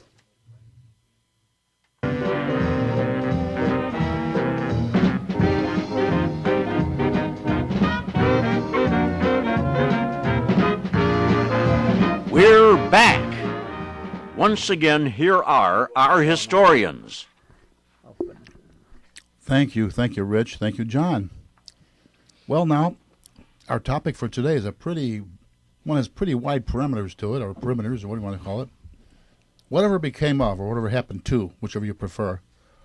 For example, and we can all think of something like, comes to my mind, whatever happened to, maybe never heard of, the Edsel. Remember there was an Edsel in late 50s, 58, somewhere around there? It was after Edsel Ford. Who made that? Ford. And what was it? It was an in-between, I think it was between the Mercury and the Lincoln. It's supposed to be a little higher priced car. Than a Mercury? Yeah, I think it was. And it was named after Edsel Ford. His son. Right. Well, I guess it was son or grandson. It was son. Son. Edsel was a son. Son, yeah. And it was at the wrong type of car at the wrong time. And I guess the economy was tanking at the time, too. So we had a recession that hurt the sales a lot. And the design was, used to call May West front end on it, or horse collar, or whatever it was. And that didn't go over too well either. It was sort of ridiculed. And that, even though it was I don't know how good of a car it was, they didn't make that many of them, but there's still a few around. I think they were for 3 different years, part of the last season 2. Tom, do you remember, Tom McKenna, do you remember one of the dealers, some of the dealers, the 63rd and Western area, was an Edsel dealer, more or less in our old neck of the woods, and I can't remember who had it. Was Mike McCarthy Mercury, or? Yeah, I forget. That stretch is still loaded with car dealers. 55th to 79th Street, just about like 70, anyway, Southwest Highway, 77th Street anyway. Loaded with them, but I was surprised because I went out there after our little labor dispute. I went out there. I was assigned to 101 69th and Bell, 69th and Western, and man, that was all Western Avenues. All car dealerships around there. Wow. Yeah, Tony Pyatt was over there. Yeah. And, Well, there used to be Burke Ford. used to be two. Used to be one time on Michigan Avenue. Used to be a car road right. too. There's still a few there. That goes back quite a ways. So, Yeah, that was the so-called Fine Arts Theater was a Studebaker factory at one time. It's like up north, 6 corners around there, around Cicero Avenue, and along West mainly used cars along Cicero for Yeah. many years. Then you had Bert Wyman, that's gone. yeah. That was on Western. So they had quite a few in that area. Then they had Zolly Frank. Z. Frank is gone too. Yeah. That's on Western and Peterson, and in fact, I looked at that right. place with a couple of our guys as buying it for the museum. Would have been perfect. Where was Foreman Brothers? Was it the west side somewhere? Or That was on Grand Avenue. Grand Avenue, Yeah, somewhere around North Avenue and Grand, somewhere in that area. Yeah. Is that where it was? Yeah, Where the famous killing went down? Yeah, they disgruntled, I guess it was disgruntled customer came in and shot two of the brothers. Sid Foreman and somebody else. Or, Two of them, yes. And that was like around 1964, 65, I think. something like I that. would Yeah, think there so. was, Yeah. it sort of, after that, it sort of went down a tube real quick. And that was the end of that. And then, you know, like I said, go back to Michigan Avenue, the Studebaker factory, now it's called the Fine Arts Theater, Where's that? right next to the Roosevelt University. It used to be Studebaker factory for... You mean the Auditorium Theater? No. That's where the Roosevelt is now. Next door to it, basically, is the Fine Arts. Building? They call it Fine Arts Theater. Yeah. It used to have a couple other names, but the latest one is that. They used to call it Studebaker Theater at one time, I remember Studebaker, yeah. and that used to be where they used to build the wagons. But that was more like 8th Street, I think, wasn't it? Studebaker Theater? No, it's just off of Congress. So what's that? Yeah. Or 8th I Street? put a picture in the same place. Yeah. And, I actually saw, when I was taking classes with the City College for speech, I had to go see a play. We went to see, it was Larry Parks. Remember Larry Parks? Oh, yes. Okay. Who played Jolson. Al Jolson, yeah. Jolson And, story. he was in Any Wednesday. I don't remember who the other three players were. It was a common play. You know, it was made as a movie also, but I remember that. It was a Studebaker. Yeah, that went had a little problem for a while there, and then reopened, remodeled, and made it the so-called Fine Arts Theater. There was two other theaters at one time. I forgot what it was. And I think there's still two theaters there. Well, going back to a point on the Edsel again, you wonder in general, when dealerships were very strong and often single models, what pressure would the Ford Motor Company have put on their various dealers to sell the Edsel? All their dealers, or maybe just Lincoln, Merc? No. You wonder. Yeah. I don't know if any dealer was Or maybe a selling bonus they Fords, gave Lincolns, them. and Mercuries either. I'm not sure. Probably a bonus, discount Yeah. prices, stuff like that. Try these on for I size. bet many dealerships saw this as a poor car at the wrong time, wrong place. Well, That the kind other of- What was one that other car that came out where the guy tried to sell it Well, it's Saturn. with the Not the Tucker. Tucker? Oh, that, Oh, yeah, the Preston we're going Tucker, back, though. yeah. We're going You back. know, when that goes back to Yeah, what kind of And dealership that's still structure would he around have had? somewhere Yeah. too. Well, he yeah. only built 50 or 51 or something like there's that. like all but 5 are still on the road now, being They're still collector's available. pieces. Yeah, I think they only crushed a couple of them. Mm-hmm. And the problem was that some didn't have any engines in them. Well, they were out here running Ford City. That was Whatever, an they option, got getting that. Yeah, that was out Ford City. Yeah, where Ford City is now. Yeah, it was They originally. made a pretty good film about that about, 10, 15 Oh, years yeah. ago? Yeah, With, Jeff Bridges, I think? yeah, that's what it was. Yeah, he I know- was sort of railroaded too. You know, Right. it was a combination of things, and it was an advanced car. Some of the stuff that you still have, it's just starting to bring on the new cars now. a fuel injection was one of his. Yeah, and then Or headlights that turned with the Yeah. wheels. That was, Yeah. I think, one of his Turn signals too, wasn't it? yeah, he had turn signals. Then he had a rear engine Mount. on there. Yeah. Mount. And it was air cooled. I think it was like combing or something like that. Airplane engine that was in the back there. So it was quite an advanced car. I think about 5 of them really ran well. The other ones were sort of questionable. Mm-hmm. And it's The, still admired by a lot of people. The district attorney, the guy prosecuting him was Otto Kerner. In real life. Really? Yeah. He went to jail too, didn't he? Oh, sorry. He was a judge. What politician didn't here in Illinois? Yeah, well, Kerner was like kind of a stupid thing, I guess, on both parts. He was he was very favorable to some legislation for the racing industry, the horse racing industry. Yes, And there's the still Dutch- a The Duchy-Swa family gave him so much stock or something as a gift, which he neglected to declare when it was income tax as a gift. And there's still a lot out Je- in and Arlington did. Heights And- that's and owned by the Jesse- Daly family. And Jesse Jr. didn't learn anything from that? No, they don't. I still want to know what Jesse was going to do with a moose head.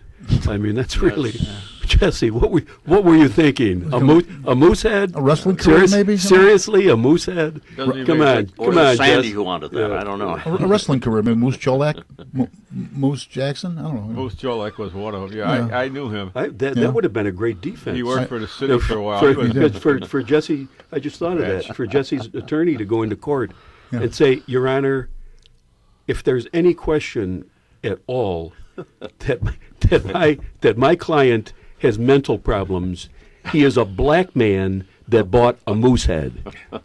I rest my case. Interesting. See the racial thing there. And a lot of the things that he bought were supposed to be fraudulent anyway. They're fakes. Or supposed to be real coins or whatever. guitar Michael or something. Jackson's Knockoffs something or- there. Yeah, a jacket or something. Yeah, he paid full you price mean for it. yeah. Yeah. You mean I got ripped off buying something on the money that I ripped off? Oh, there ought to be a law. What's this country coming to? Well, that reminds me of a story one time. A bank robber went into a bank, and he robbed the bank. On the way out, he got robbed. Yeah. I remember we laughed so hard as kids. In one of the episodes of Superman on television, one of the criminals says, the money was gone. The guy says, "Hey, that's our money. We stole it." And that's kind of the logic some people have, I guess. It's our money. We stole it. That could lead to another whatever happened to the man who played the part of Superman, George Reeves. He committed suicide. Yeah, Well, right. now there's some doubt if it was a suicide or not now, but A little I remember dispute when it about that. happened. There was a It was movie like, on that uh, subject a few years ago. Yeah. And that comes up with what happened to Jim McMahon, McMahon. the Bears quarterback. Oh, he's still around. Quarterback. Yes, he is still around, He's but showing he signs has of injury. dementia. I'm sure they Yeah, call it he's Alzheimer's. Yeah, He's got he's, dementia, and he tried to commit suicide, and they had to take all of his guns and knives. Well, I and never heard of the anything suicide else. attempt. That's yeah. interesting. Yeah, Wow. he had problems anyway because he had to wear blue glasses or something like that because he got hit Beforehand. a few Yeah. times in the head. So he wore those because of excessive glare or something. Not to be cute. Well, that's another one of my, my favorite.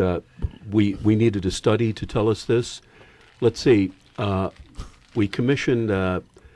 We spent millions of dollars to have scientists and physicians and brain surgeons to get together and discover the fact that when 300-pound men smash their heads together, it causes damage.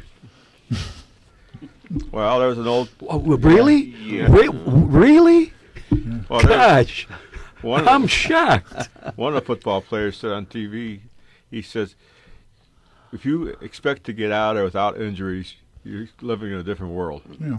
Oh, sure. He I knew see that going these in. kids playing soccer. I mean, these are just high school kids, and with my grandkids, and they're hitting that ball with their head all the time. Number one, and number two, they're hitting each other in the head when Yeah. they collide, Right. and I'm surprised something hasn't happened. Well, they claim with that's that. a problem too, because I think they're going to try to make them wear helmets or something like that to at least. Well, they can't. That's Well, in a been sense, brought some up. are using They got to helmets do as a the header. weapon. Yeah. Yeah, it's Well- a header. Even the helmet in football, as the helmet got better, the injuries got worse because you're protecting the face and Yeah, head. yeah. Someone said, take away the face mask and you watch the injuries will diminish. I mean, there's going to be always going to be injuries. Well, and look at rugby. Anybody watch a Nothing. rugby All those game guys or are nuts. Australian rules or yeah, no they don't- protection. Very limited pads. What's that, hurling? What's one with the little bat or the flat bat, what do they call it? Hurling or curling? No. Yeah, hurling. Yeah. Yeah, Irish. It's Don't they Irish, whack each other with Irish that sport, too once yeah. in a while? Yeah. Yeah, that was supposed to be a precursor to baseball. Oh. There's one like that. That rugby is a tough sport. Yeah, you come Yeah, out they- there they with tough. face They bloody. tackle and block, and they don't wear pads. Nothing. Yeah. Yeah. I had a guy put in insulation for me, and I said, "Where you from, pal?" And he was from Ireland, and I'm looking at him. That's a dirty, hell of a job, a hellish job anyway, putting all of that stuff into the roof and that, and all of a sudden he says, "Well, I gotta go." He says, "We gotta practice." I said, "What do you practice?" "Rugby," and he did look like a rugby player. And I thought, "Oh my God!" To organize mayhem. Oh. But to Well, go back to what we were supposed to, the topic we're going on to, well, we got a lot of things like E.G. Corvette disappeared. What's Starks. that now? That was a department store at Yeah, it one was time. Oh, the early box stores, Turnstile, Oh, Community, yeah. all those. That's another. Venture, Whatever happened to? Starks, Starks, Zayers. Zayres. Um, Well, you had Five and dime. Well, Kresge. Woolworth, Kresge is Woolworth and Kresge. Yeah. Yeah. Who'd have thought they'd Kresge's ever still be- around, but it's called Kmart now. Kmart and Sears owns it now. That's No, only the other left way of it. around. Maybe it's other. Yeah, that's No, Sears owns it. They Debatable. bought Kresge. who bought out who. And they bought what's Oh, it? they told me. Land's End too. Yeah, well, I thought it was Kmart bought out Sears. No, I thought, well, it could be. We'll find out. We'll have to find out for the next It's time around. You know, as far as I know, it Pretty was. complicated, that deal. Yeah. Yeah, there was a couple of brothers that were chairman of the board. One was the Sears chairman, the other one was the chairman of Monkey Wards. And the one that headed Monkey Ward, they finished off Montgomery Ward, went bankrupt, and the other brother almost finished off Sears.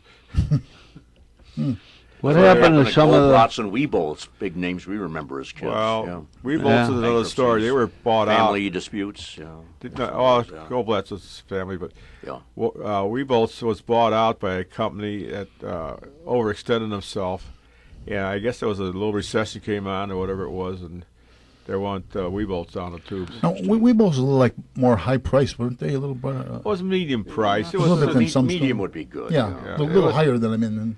yeah, it was a good store. I used to go there all the time. It was right now Carson's has that place, and Carson's is Carson's is starting to disappear too. yeah. Carson's has The their same as Penny's. well, Penny's They're vanishing. they're trying to reinvent themselves, but I don't know how far they're going to get. They used to have Penny's over here in Brickyard, Yeah, and more. No more. that was a lot of mismanagement of the Brickyard. That was a political ploy in the first place. That was Daley got involved with that one, and he got a loan floated to build that place. They had Kmart there. They had Penny's, Montgomery Wards, and what else was there? That was another story. But anyways, They're all starting to shut down because they're they're unionized for one thing. A lot of them. well, they're cannibalizing And- each other.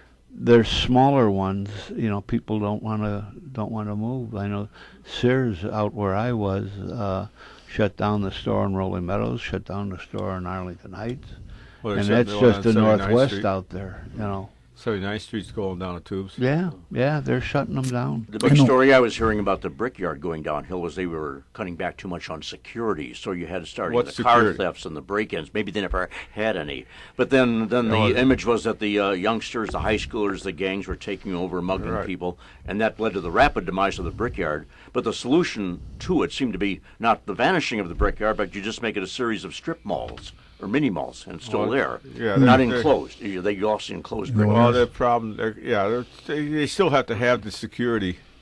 Well, they have that. Yeah, you see that every night I go to Target. There, you see this truck. Yeah, patrolling you the parking go lot, yeah. around. Very They obvious. didn't. Like I said, though, that was one of the highest car theft rates in the city. At one Ford time. City was a long time the number Ford one. City Yeah, that's a good Wasn't one. it? Early Right. one. And O'Hare Airport too, right? Wasn't that a big one? I don't. Yeah, What one about- time. Well, it used to be part of the 16th district, and because of so much theft, that it would still screw up is, isn't the statistics on the 16th district. So they essentially made it a sub district of their own. And there's Yeah, that's how we consequently- handle crime. We don't. We just reclassify it or something. Or, Well, that's one way of doing it. You But know, ma- yeah, mentioning- basically, that was had to do that because otherwise, the 16th district would look bad. And the 16th district is itself the second largest city in Illinois, What's the first? Chicago. Oh, by itself. By itself okay. would be the second largest city in Chicago because I see it what covers you're so much area. It's larger than Rockford. It's Yeah. bigger than Area, Springfield. area-wise, right? Area-wise, yeah, not yeah. population-wise. Well, Population-wise, it- too, maybe. I don't know. Well, it includes O'Hare. Chicago Lawn, where we live, or it's Fourth district is pretty big too. it's larger than Seattle, Washington is area wise. Yeah. So What happened to hula hoops and Oh, it's still That's around. No, and they're still- skates, tied up skates? Oh, hula hoops are still around. Well, it used to be made by a company called Whammo. Yeah. And we looked at, You think it's still being made? yeah, they used to make slingshots and all kinds of stuff. Right. We looked at the corporate earnings one time. It looked like a hilly mess there. Go 1 year it'd be up, the next year it'd be down. Didn't they have boomerangs too? Boomerangs, and stuff like that, all kinds of some stuff. Kind of guns with I shoots? asked one of the clerks at Toys R Us once. I said, "Don't they have any of those roller skates that, the old time ones that were all metal and Yeah, you you lock did on it?" your shoes? And she looked at me and she said, "Take a look at what these kids are wearing. I mean, how can you put those on flip flops and Well, the great thing about those old roller skates was you could get kids to turn them into scooters later when Yes, they were. yeah. For We did anybody who that, can't too. remember, Two by fours Right. at a Apple box. Yeah. put on some couple of pieces like for handlebars. Right, you're off and Shoot 'em running. down the street. Someone put a tin can on it. Put a candle in it for a light. If they might, if they were, but you'd be able to hear them in the neighborhood. You remember how noisy those roller skates were? Nobody could sneak up on you. That's right. That's right. Well, But that's at least it was a good example of being, utilizing something or just tossing it away. Reuse, yeah. We used to do that all the time. Get a 2x4 out and take the skates in half and pound one on one bit and one on the other and off and running. Well, plus in those days, with the old roller skate days, if you fell down, your parents would say, "Watch where you're going." Now you fall down on a rollerblade and they'd sue the manufacturer or the company. Yeah. Now, How they still make? Oh, sorry. how about the roller skating rinks, like Oh, the yeah, hub, rinks. like the hub that used to be Yeah, up here on. There's a few still Well, around. the hub Archer building Harlem is as still well. Yeah, there, there's- Yes, but the hub. that's about it. Yeah. Fleetwood is at Archer, just west of Harlem in Summit there. Call up, you can ask for Mac anytime you want. Fleetwood Mac, I don't know what's over there on Broadway, or is that on on Clark Street, Clark and Wilson there, the old. Was that a bowling? That was a bowling alley, wasn't that? No, at there one was a time? roller skating rink rink. there. Yeah. They had a big fire right behind that place over there. I Well, know. that's what happened to the Riverview roller rink. That's too. right. I was sitting. Yeah. I was sitting at 2401 Gray Street. I was a dispatcher for Illinois Bell, and I looked out the south window, and I saw nothing but huge flames and big smoke. And then went to a 511 alarm fire and a couple specials. Am I right, Bill? Yeah. Yeah. But I used to go to the Hub roller rink every Wednesday night because I worked for the phone company up on Northwest Highway and Neola. And when I leave the office, I go right over to the Hub and I would roller skate there. Well, it was either roller skate rinks or bowling alleys. Bowling Yeah, alleys, bowling yeah. alleys for the Because most of part, all but- of the whatever it was, varnish or whatever that they put on those on the floor. on the wood, and Yeah. it was all wood, and they just weren't taken care of either. They just weren't maintained. Oh, that was the holiday. And when they were gone, when they were gone, they were gone. Well, Jack and I think, if I'm not mistaken, we bowled in the last bowling alley in the city of Chicago that still had pinboys.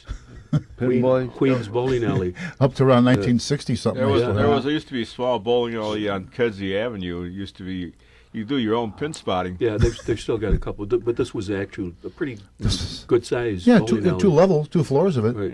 Yeah. Queens Bowling Alley it was, yeah. There used to be one on Milwaukee Avenue too, by that. But I guess it's Jeff Park right there. Yeah, well, and that goes along with whatever happened to pinboys. Yeah. You talk Automation. About, you talk about brain damage. They went in the army. When they got double balled. I mean, you would hide Where'd in the they go? one lane, and then when they threw the ball, then you'd go and set in that lane and then hide until they roll the ball. When you double balled him, there was no place for him to go. So that's when he'd walk down the alley at you with a bowling pin in his hand and say, "Okay." Yeah, when I was a kid, there were 2 bowling alleys less than a block apart on Central, south of Belmont. Yeah. I'm not even sure if one is still there. I don't. There know. were a lot of them around. They got one there that.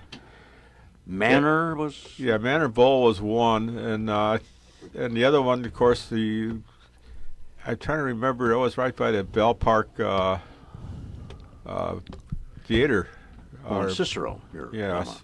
I remember Place one there. got a story going to break, but we'll be coming back after. Just we up to break, have this little story. I know Tom remembers this, I'm sure.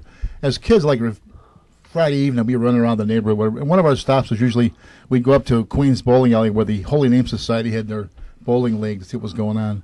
So we went in there. It was getting a little late, and the one guy, one of these guys working there says to us, do you know the curfew boys? And I said, no, they must have been before our time. It's going back 50 some years now.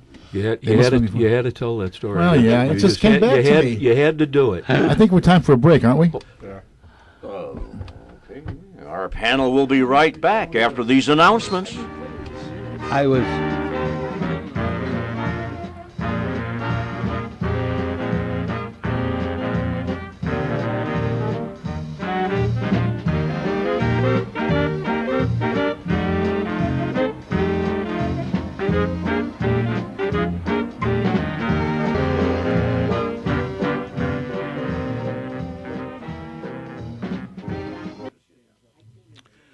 Well, friends, guess what? Summer is over with. And how about the roof or siding or gutters on your home or place of business? It is now time to think about your roof, your siding, gutters, and your home or place of business. So be sure the roof, siding, and gutters are in good shape for the winter months. Don't wait to have mold, mildew in your attic or crawl space, or drip, drip, drip on the ceilings in your rooms, or have your walls damaged by a leaky gutter or bad sidings. You don't want to have double expense, and sooner or later you're going to have to get it repaired. So call Best Brothers Roofing, Siding, and Gutters at 630-616-1359. And Mike Best will drive over in his shiny red truck with ladders on top and Best Brothers Roofing signs on the doors. Mike will look over your roof, siding, and gutters and give you an estimate and go from there. So don't have double expense. Call Best Brothers Roofing for a free estimate.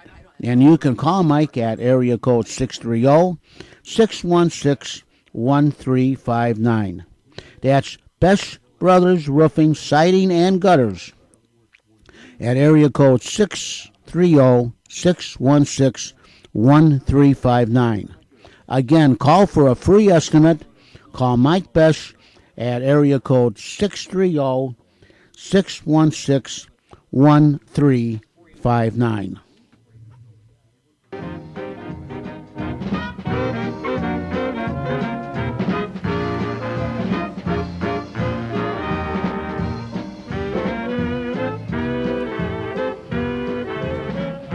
Once more, here are our historians. Good afternoon, everyone. And just as a reminder, we're going to go around, reintroduce ourselves since we know the show is segmented sometime, kind of like a segmented worm or something, or perhaps like a cantaloupe or not a cantaloupe, a grapefruit. But before we do that, we have a mystery challenger just signed in. Would you want to give a clue as to who you are, Mr. Challenger? My name is Rick Blaine. I run a saloon in Casablanca, frequented by Germans and French and lots of other folks. And here's looking at you, kid. Who could that be? Who could that be? John Wayne. Now, that's another motion picture. In fact, that's a whole new studio. Marcel Marceau. This is Warner Brothers that I'm with. This is John Escachoco, and I'm glad to be here with you this afternoon at somewhat into the program, but Well, we've been better late than never is an old aphorism. Thanks for giving it the old college try. Is it true that the reason you weren't here is you were on the computer trying to sign up for Obamacare? That would have been a plot, but I would have never made it then. Right. I'd still be fumbling there. through the, obviously, you gave up. Okay. This morning, did Obama say people should call in rather than try the computer website? Did he make that point too? I didn't see the whole segment. Yeah, who's going to answer the phone? Yeah, right. There's nobody there. It's like the venture card. Call in, wait a half hour, and click, you're off the air. Yeah, I mean, I'm not going to call in on my little cell phone and be sitting there putting time, losing up minutes and everything for a half hour and something. You go by minutes. You go by the computer. It's not too bad. At least some of these companies now they'll say, "Leave your number, we'll call you back." But now you want to get your venture card charged, you better go to the store. Forget about any other way of doing it. My wife tried it and she gave up. Tried it on a computer. There was an old story years ago about how government medicine was going to work. And the fellow's walking down the street, and he suddenly gets a pain, and he sees the government medical center. So he walks through the door, and there's 2 doors, male, female. So he goes through the male door. Then there's 2 more doors, under 40, over 40. He was 42, so he goes through the over 40 door. Then there's 2 more doors. It says minor indisposition, major problem. He's doubled up with pain now, so he goes through the door. It says major problem. Then there's 2 more doors. It says Democrat, Republican. Guy voted Republican all his life, so he goes through the door that says Republican, and he's back out on the street. Yeah. Well, not far from it. Okay. Once again, I folks, think to the remind you, Democrat side was about the same. now, starting on my left, we have Mr. Bill Kugelman with the fire department for a few years and associated now with the Fire Museum of Greater Chicago. 5218 Southwestern. And we are open this Saturday, the 26th. Is there a charge? Coming up from 10 to 2. No charge. No charge? We appreciate it if you leave us your change and a little Donation? donation, of something, yeah. course. We have a little bucket there. If everybody left you something, huh? Yes. Would help. Yes. Put us in your will anyway. And to my left, John Escacholco, and I've been to the Chicago Fire Museum, and it's well worth the trip. It's very interesting. We did a radio show there. John DeVita did a remote broadcast a couple of years ago, and it was a sad occasion. That's when we got the word that the Mr. Joe Gentile, the impresario of the old WJJG radio station, had passed away that very day while we were on the air. But the Chicago Fire Museum is very well worth the trip. A lot of interesting exhibits about the history of the fire department. Very good. I'm your announcer, Rich Lang, a Chicago history buff, done some teaching. You also, American and European history. do these recreations? Or, Yeah, I'm in a group, the Norwich, those were the days radio players. We recreate old-time radio scripts, sound effects and everything. No memorization, just reading scripts. A lot of fun. Is it, how often do you do this? I was on average about twice a month. Is it? In Church groups, senior groups, that sort of thing. Very good. Well, do you know anything in particular as your favorite, or? Well, the crowd seems to like either the Bickersons or Abbott and Costello's Who's On First. We always get calls for that. Can never go wrong with that. Okay. Yes, sir. Name's Al Opitz. I'm formerly, well, I'm still president of the Austin Area Community Council, although it's sort of inactive right now. And I used to work for the city of Chicago. So I'm a history buff. I don't feel bad. The city of Chicago is kind of inactive right now, too. Yeah, well, that's true. Yes, sir. Tom McKenna, retired Chicago Police after 34 years of service. And what I like to tell people is that I'm so old that when I went on the police department, policemen didn't even like donuts. And I'm Jack Ryan. I'm also a retired policeman in my 12th glorious year of retirement. and Thank you you, like folks. donuts, don't you, Jay? Oh, how can you tell? I keep telling people it's not the donuts, it's the coffee. It's the I want coffee. to listen. Hey, John, I owe you for that plug for the museum. I'll get you later on. Little Put it on my Peel platter. scandal takes down historians. I was very impressed. It was very interesting when I went there. We had of course the radio set up, but I had a chance to browse around. We have a lot more now. Were you listening to Lot us on more. the radio on the way over or something? No, as a matter Sounded of fact, like you did there. No, as a matter of It's got to fact, be tricky. Not that you could. Okay, let's get back to our non-topic of the day, the whatever happened to or whatever became of. What were you doing last? We're talking about cars. How about the Saturn? Yeah, what happened? I drive to one. It's not extinct. It had a problem with its rings, didn't it? I had trouble with the chairman of the board. I think it was Roger Smith, who created all kinds of problems because of the fact he spent all the money on the Saturn. Was that And the GM? rest of the cars went down to GM, yeah. Yeah, General Motors. And Saturn didn't do too well either. They had a Saturn dealership. I guess a lot of Oldsmobile dealers switched over to Saturn. And They didn't last too long. Huh? yeah, and then the car. I thought Oldsmobile was a good car myself, but you know, Rocket Oldsmobile. Look at Pontiac. Yeah. yeah, REO, Rio. Rio Ransom E. Olds, yeah. I still got a truck out by that name. When after he had sold his rights, as I understand it, after he sold his rights to GM for the Oldsmobile, He then produced a car called the Rio, the REO, for his The Rio initials, REO Speedwagon, too? Ransom EOs. Truck. I'm sorry? That the Brock Group took the name REO Speedwagon. Okay. That's it, right? Well, I'm that's sure- a truck. I'm sure that yeah. would be The it. truck is, I don't know if it's still in existence or not, the truck. I I know there was a whole bunch of trucks. They were over the road semis, and a lot of them had problems. You had White. They got Kenworth. Yeah. What's the other one? Mack? Otto, Mack. Mack was always a good car, but they all had the same problem. I think they all got merged into White Motors at one time. A friend of ours worked for White Motors for years, friend Gene Sinise. And Auto then- car? Auto car, yeah. That was about a dozen or so different over-the-road trucks. Mack is still there. They're in Summit. They used to be right north of Comiskey Park. Mack And, trucks. Yeah, and I think they General got Motors knifed, though. built one at one time. It's not being built. Ford, I don't know if Ford ever built an over-the-road truck or not. I can't remember. And but anyways, for the most part, most of them are gone. And I think the one you see mostly is the Kenworth. And what's the other one you see on the road? I forgot now. But they're not that expensive nowadays. I'm surprised. Years ago, it used to be $250,000, and that was the price of a house. There's still about $250,000, and of course, price of the houses went up. One of the great cars of the past, one of the greatest cars ever made, was the Duesenberg. It's a Yeah. doozy. Oh, yeah, I think And that's where you get the expression. Yeah. It's, Gary it's a Cooper real owned one. doozy. Yeah.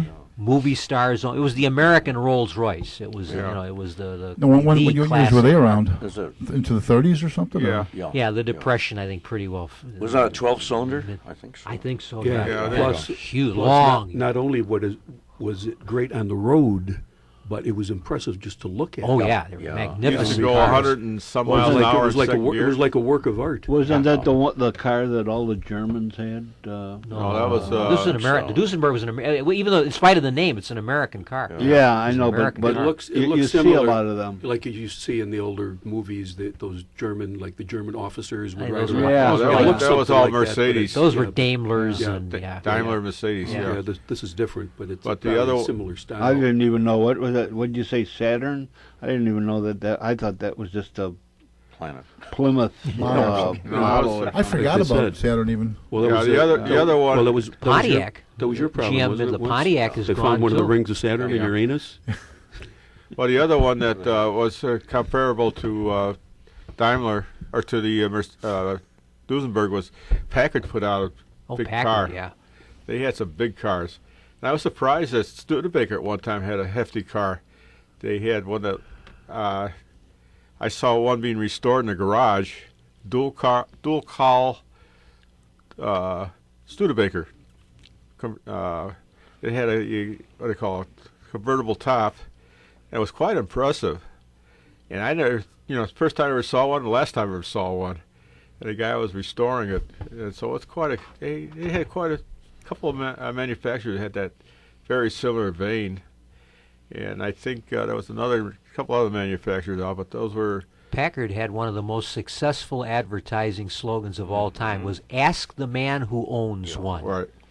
and that was they maintained that for years as their slogan. And did they maybe to sell more cars rather cheapen it by the 50s, throw some chrome on it, or change the price so it didn't have that prestige that Well, John yeah, Speed I don't know required? why after the Second World War they never really recovered, as far as I know. The last true Packard was made in 1956. I know because my dad had one. It was a 1956 Packard. It was that was the last big classic Packard.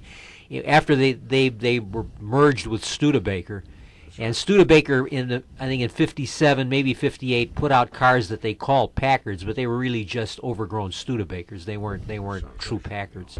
Yeah, someone said the merger of those two companies was like two drunks trying to get together and prop each other up to walk down the street. It was Yeah, that they were bad. both hurt. For some reason or other, neither one of them really recovered after the Second World War. I had a 48 Studebaker. It was a great car. I could start out in third gear without stalling the engine.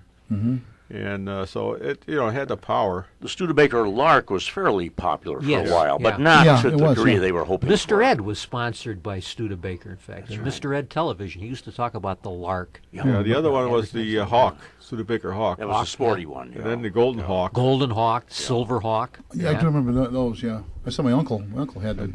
And then the other one that the same period of time was American Motors had their Ramblers out, Nash. Nash and Nash That'd be Rambler. George Romney would be. Yeah. That. Yeah, President and of then, American Motors. Kaiser Fraser. Yeah. We had a The Henry J. Henry they J. made a car Kaiser, called yeah. but they American made a little Motors. car called the Henry J. Yeah. Did Well, Kaiser Fraser Henry J. Kaiser was the. Yeah. He was the owner. Kaiser Yeah. Fraser. Is that They the- didn't merge with anybody. I guess they just maybe changed it to the folks on Well, it Henry was hard J. to tell the rather difference than between a Kaiser and a Fraser, except by the name. They're very similar in styling. And trying to remember some other cars that were out. There was in the 20s. There was probably 100 there were different many. Dutch manufacturers. Bearcats, all that stuff. Yeah. How about the Opel? Stanley Steamer. Opel. Who How knew about that? the Opel? Opel, yeah. Opel right. Cadet. I bet you John DeVita can tell us There was a about car that because called his the father Vila. was director of service for Warren Buick, and they handled Opels. Was that John, do you That was you a remember that? General Motors product. I sure do, just as if it was yesterday, because Was I yesterday. worked for Warren Buick, or Broadway Buick, and then afterwards it became Warren Buick. And the owner of the place, Paul Smithson, he gave me a car to use to go back and forth to work, and from home because I lived at Addison and Oakley. Went to St. Benedict's High School, at Irving and Leavitt, and from there to Broadway and Hollywood. And Paul gave me a car to use, and it was an Opel.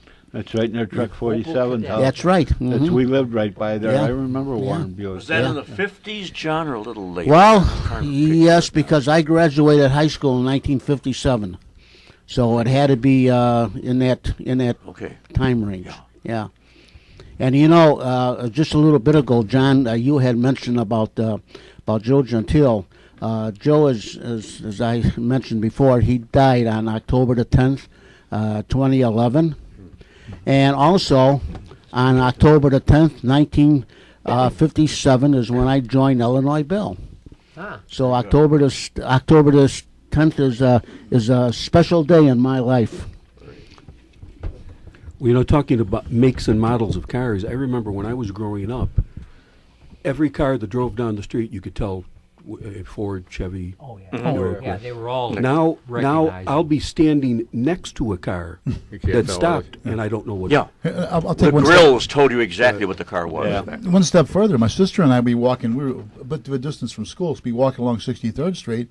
We could tell what it was by the sound of the engine. Well, that's what was interesting. coming with different, Sure. pretty much, not always, but Well, I like some of the old names, the Locomobile.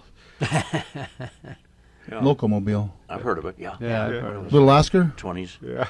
Wienermobile, right? Wienermobile. It was an alternate to automobile. There was a locomobile was one of the alternate terms for a car, but Well, they it also had a just brand never by caught that on, name. yeah. There was a brand. Yeah. Locomobile. And then Forget what happened to there it. was a whole bunch of them out like that. But that was all in the 20s, teens. They used to come out with, I think every week had somebody new car coming out. The depression And wiped they were all playing those with cars. steam engines versus internal combustion. Talking about They also had adver- electric cars at the time. Electric Right. cars. advertising slogans. I heard the other day, you know you're poor when your baloney doesn't have a first name. Was Buick the only car that used the body by Fisher, which seemed to have a lot of No, I think all the class? GM. Think so? Chevys Yeah. had that. Yeah, Chevys had You body identified by, with Buick Yeah, they have the that more little than- plate on the That's on right. the on the doorstep That's that would say right, "Body yeah. by Fisher." Yeah. I Yeah, at one remember, time they used to be a custom coach maker, and then they ended up just being the regular manufacturer for the General Motors product. It's just like Duesenberg at one time. A lot of times the only thing when you bought the Duesenberg, you bought the running gear, and you sent it to a coach maker, and he built the rest of the car. So consequently, very few Duesenbergs even look the same. They tried to bring the Duesenberg back in the 1960s. They tried to revive the company. Yeah, those Duesenberg brothers, though. As a luxury car, but they try. I remember it was a series of stories over maybe a year and a half, 2 years, but they just never were able to get it off the ground. I bought a model car of it. I got it at home buried somewhere. Sleek. It was a sleek looking. It wasn't anything like the 1920s Duesenbergs. But it was the Duesenberg brothers. Yeah. That were going to manufacture compared to the Duesenberg itself. I remember them on the Ed Sullivan show. Who, the brothers? Yeah. Oh. Yeah. One guy was the goofy one, wasn't he? Yeah, they did a tumbling How could act. you tell? They said at the time, I think, that something like 2/3 or 3/4 of the Duesenbergs that had been made were still running in the night. They were still operable cars in the 19th because they were so well made. Yeah. Well, they could go like 120 miles an hour in second gear. What was that car? Kind of big for a while. I think Carson owned one. The doors were hinged on top. DeLorean? Oh, DeLorean. That's DeLorean. right. Yeah. That was the one that Quick they impact there. Some of the Back new to the cars Back are to the like Future, that, too. yeah. That's right. Gold wing doors. Yeah. Gold wing Mercedes. doors, that's right. But there's still Yeah. some cars now that That's are, the Mercedes they're had making. a gull wing, but this was Pardon? Mercedes has the gull wing too. Oh. Oh. They also have a car out that the doors fold under. I haven't seen any, but they see models of them or photographs of them, and they go under the car. Don't ask me how it works. Do you remember how Ford had the hard-top convertible that went back into the trunk? Oh, yes. Yeah. The roof would fold up and That was Yeah. 59. somewhere. I remember Jim Moran showing it on the... Yeah, 59, 60. The problem they had with that was one that leaked. Are they still making convertibles? I'm not sure. I thought they were. Yeah, they have to. Whether they were They have to They brought conform them to back. certain safety standards, I don't know. certain standards. Yeah. And consequently, they have to have I think the front window has to have a roll bar configuration. Huh. So Makes that some if sense, it yeah. ever flipped, I don't know what's going to do anyway. But I think at one time they had to have a roll bar in the center also, but that, by the most part, is gone by the wayside. But best car that they still don't make is still the old wooden station wagon. Oh, the The Woodies. Woodies. Yeah, I made those. The Woodies. they had a little problem called Oh, they Rock. all the Ford. The Ford made the Mercury, Country Squire. yeah. We had a Country Squire. Yeah, I had one. Yeah. Well, to keep Yeah, them we looking had good because they wrench either wagon. peel Terrific because of the cars. weather. Wagon. Terrific Yeah. cars. Well, the Jeep had the what was that? Trying to remember. In the 50s, they had a big not station wagon, but it was like Jeep a Wagoneer. Wagoneer, That's yeah. what it was, yeah. I learned to drive on a Jeep, with a Jeep on the farm, and when the kids, my grandkids now, are they look at pictures and they say, oh, who is that? I says, that's the car I learned to drive on, is Jeep, and it was nowhere near a Willys Jeep. Yeah. It was just that the farmers at that time could not afford a tractor. Yeah. And they took parts from pickups and cars and whatever they could, and they put together this Jeep, and that's what they called it. And that was their tractor to pull the wagon, the plow with, and the whole bit. Officially, the Jeep was a quarter-ton truck. Right. That was its official Yes. That designation. came right out of the war. Yeah. Yeah. Is that And World it War was II general product? purpose. That's right. Was it going to Well, be a they- general purpose vehicle? So that's one of the explanations, the GP, for why it was called a Jeep. Well, the other one was Jeep. Popeye. There was a character. Eugene the Jeep. Popeye. Yeah. Yeah, Yeah. the other thing was general purpose, so consequently it ended up being Jeep instead of a GP. slur. Jeep. Yeah. Yeah. The other one, you ever hear of the International Scout? Oh, sure. Yeah. Remember that? That was, I don't know how many they made, but that was a quarter-ton truck as far as I know. No, that was that their answer to the Jeep, that company? I don't know.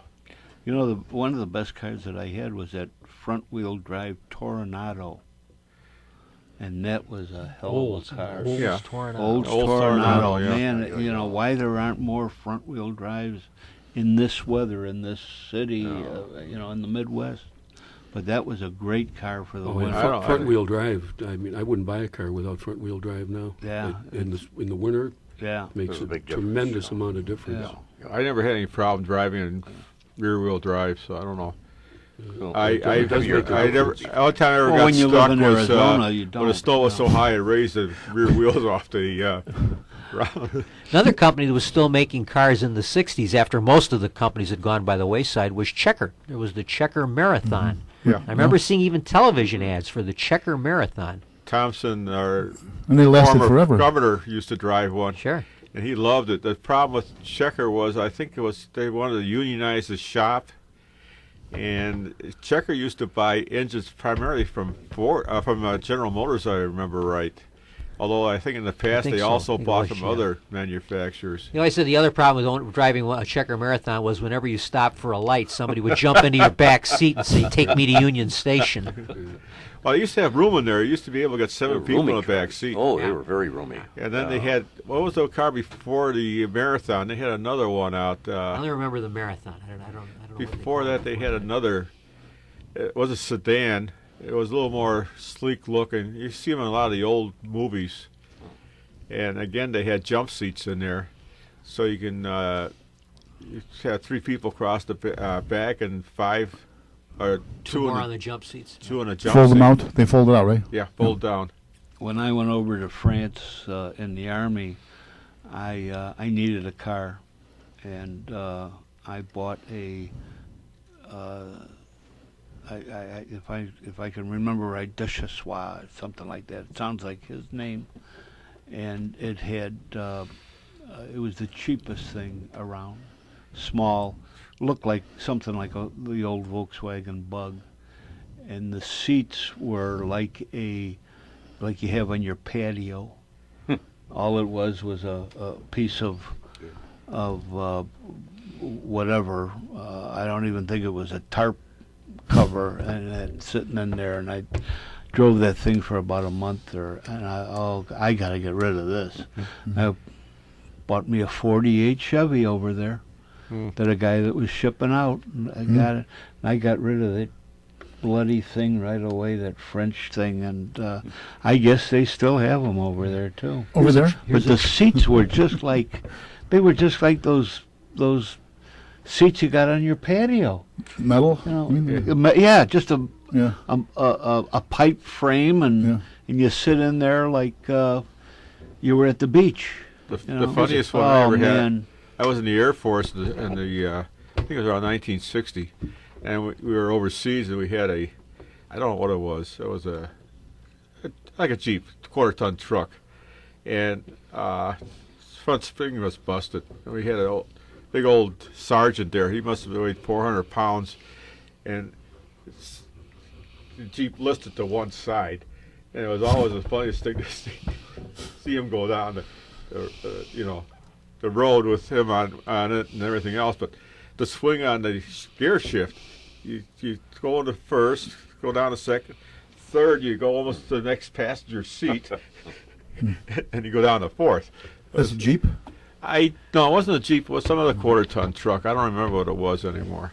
But it was so funny all the time. And you had a passenger, you were sitting in his lap when you were shifting gears. You can't just drive a Jeep slowly, can you? You ever see in all the movies, always shooting along? Of course, I realize that's military stuff, but My dad was company Jeep driver in World War II in the 6th Infantry Division. That was his profession. He was a Jeep driver. I mean, he always said he had collected on the battlefield. He had a 50 caliber machine gun, a 30 caliber machine gun. He had his own M1. He had a carbine that he had found, a 45. He said it was a rolling arsenal. And he said he had ammunition did for he everything. bring the stuff back with him? No, he didn't bring any of it back with him. Some you do. don't. I tried to bring my stuff They were back too, warned and I that had some of those, and He had all that. yeah. They you were had warned. to really sneak it back. Anyone caught bringing contraband back would have to spend 6 more months out in the Pacific. And when he got aboard the boat, they didn't check anything. Got aboard ship, they didn't look into the duffel bags. They didn't look into How about those anything. Nazi flags? Those come back, didn't they? Yeah, oh yeah, a lot of- Yeah. But the other one was sort of funny. We went overseas when I was in the Air Guard, and they always told you, maximum a quart of whiskey and stuff like that. We came back aboard, and the inspector come out there and said, "Anybody got more than a quarter or a gallon of whiskey?" Everybody all down, no. He said, "Okay." Yeah. Well, Can you still buy snow tires? Yeah. yeah, but not studded. That's I was to bring up studded. Yeah, those were They've good come and too. gone. I like some those. some Well, Do states some still states have will it. allow studded Yeah. tires? Maybe Yeah, so. it, They melt fast. Snow tires. Yeah. They melt fast. Oh. Yo. Hi-yo. Bing bong. See, you can How, tell. how fast do they? You can tell that I hung around with John for too long. How fast do they melt, Mr. Bones? By the way, you mentioned Body by Fisher before, just before our break. The story was, you remember this one, I think it was in our musical. The headline was, Liz Taylor to sell all of her General Motors stock, and the answer was, she found out they had Body by Fisher. Ooh. Never heard that one. Here's a quick trivia question for you. What was the dilapidated wreck of an automobile driven by Columbo? Ooh, good one. I just saw Everyone, this all thing. people periodically write in saying, "What kind of a car is that?" What is Was it? it an Aston Martin or No. No. Oh no, No. This was a Didn't we just wreck. mention it here No. before? No. Long discontinued car. But it I came from the imagine. country that you were talking about. It's France? The French. It's Peugeot? It was a Peugeot. Yeah. Peugeot? It was an old rattle trap of a Peugeot. Okay, on that happy note. Just one more thing. He was on last night. Please stay tuned and don't touch that dial. The other question is, what was Columbo's first name?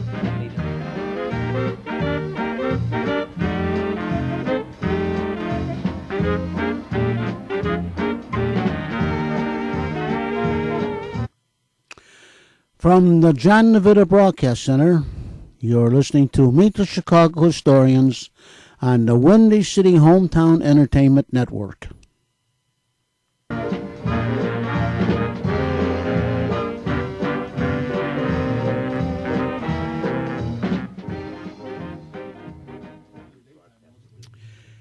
Exhibitors Carpet Service has changed their name to Carpet Warehouse at 4300 Montrose Avenue in Chicago, and their new location at 440 North Sheridan Road in Highwood, called Carpet of Highwood. Stop in at Carpet Warehouse, 4300 Montrose Avenue, and their phone number is area code 773-283-0100, or at 440 North Sheridan Road in Highwood, and that phone number is area code 847-266-1400. For carpets in your living room, dining room, bedroom, den, or family room, stop in at either location for a great deal. Once again, Carpet Warehouse, located in Chicago at 4300 West Montrose Avenue. Phone number area code 773-283-0100, and they are on Montrose Avenue between Cicero and Pulaski, or Carpet of Highwood at 440 Sheridan Road, and their phone number is area code 847-266-1400. Remember, if you need a carpet for your living room, your dining room, your bedroom or den, or your family room, stop in at 4300 West Montrose Avenue in Chicago. Again, their phone number is area code 773-283-0100, or at 440 Sheridan Road in Highwood, and that phone number is area code 847-266-1400 for a great deal.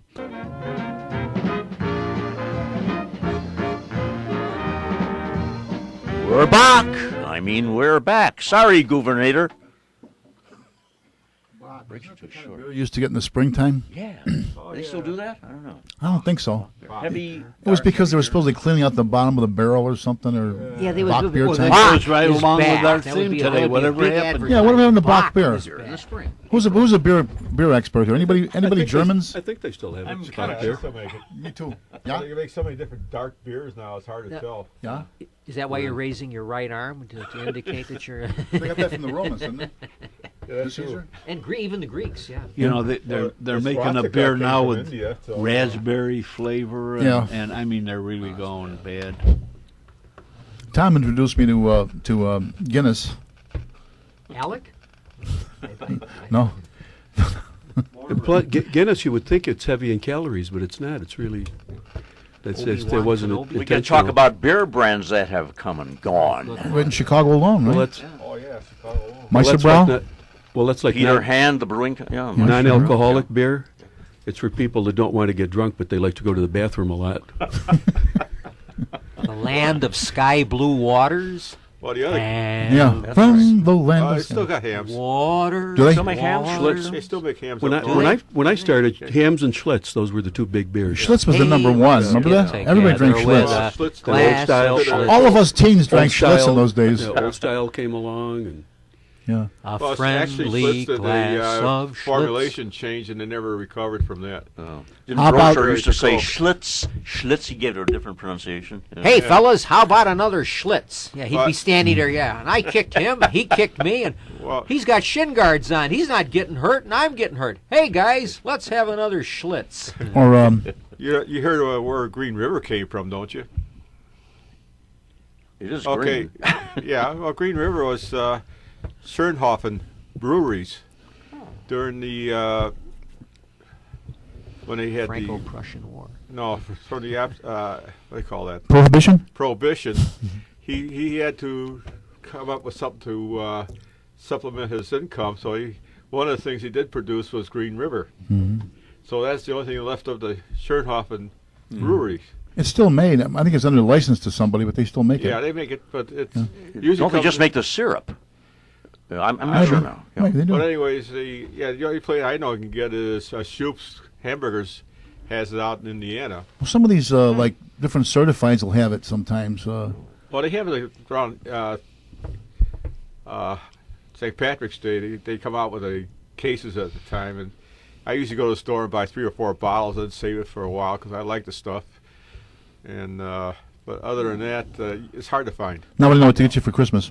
Remember KO? Remember the, Oh, that's chocolate drink? Chocolate, the Chocolate chocolate stuff, drink, Mr. Pibb? KO? Yeah, here you go. How about Rheingold beer? Remember Rheingold? that? Rheingold? Yeah. Yeah. Atlas Prager. Yes. Tavern Pale. how about Gill, the brewery? Was it on Oakwood? They advertise it as the Yeah. beer that never goes flat. What was the one? Stevens beer too. Stevens Point. I can't think of the name of the. Stevens Brewery was on.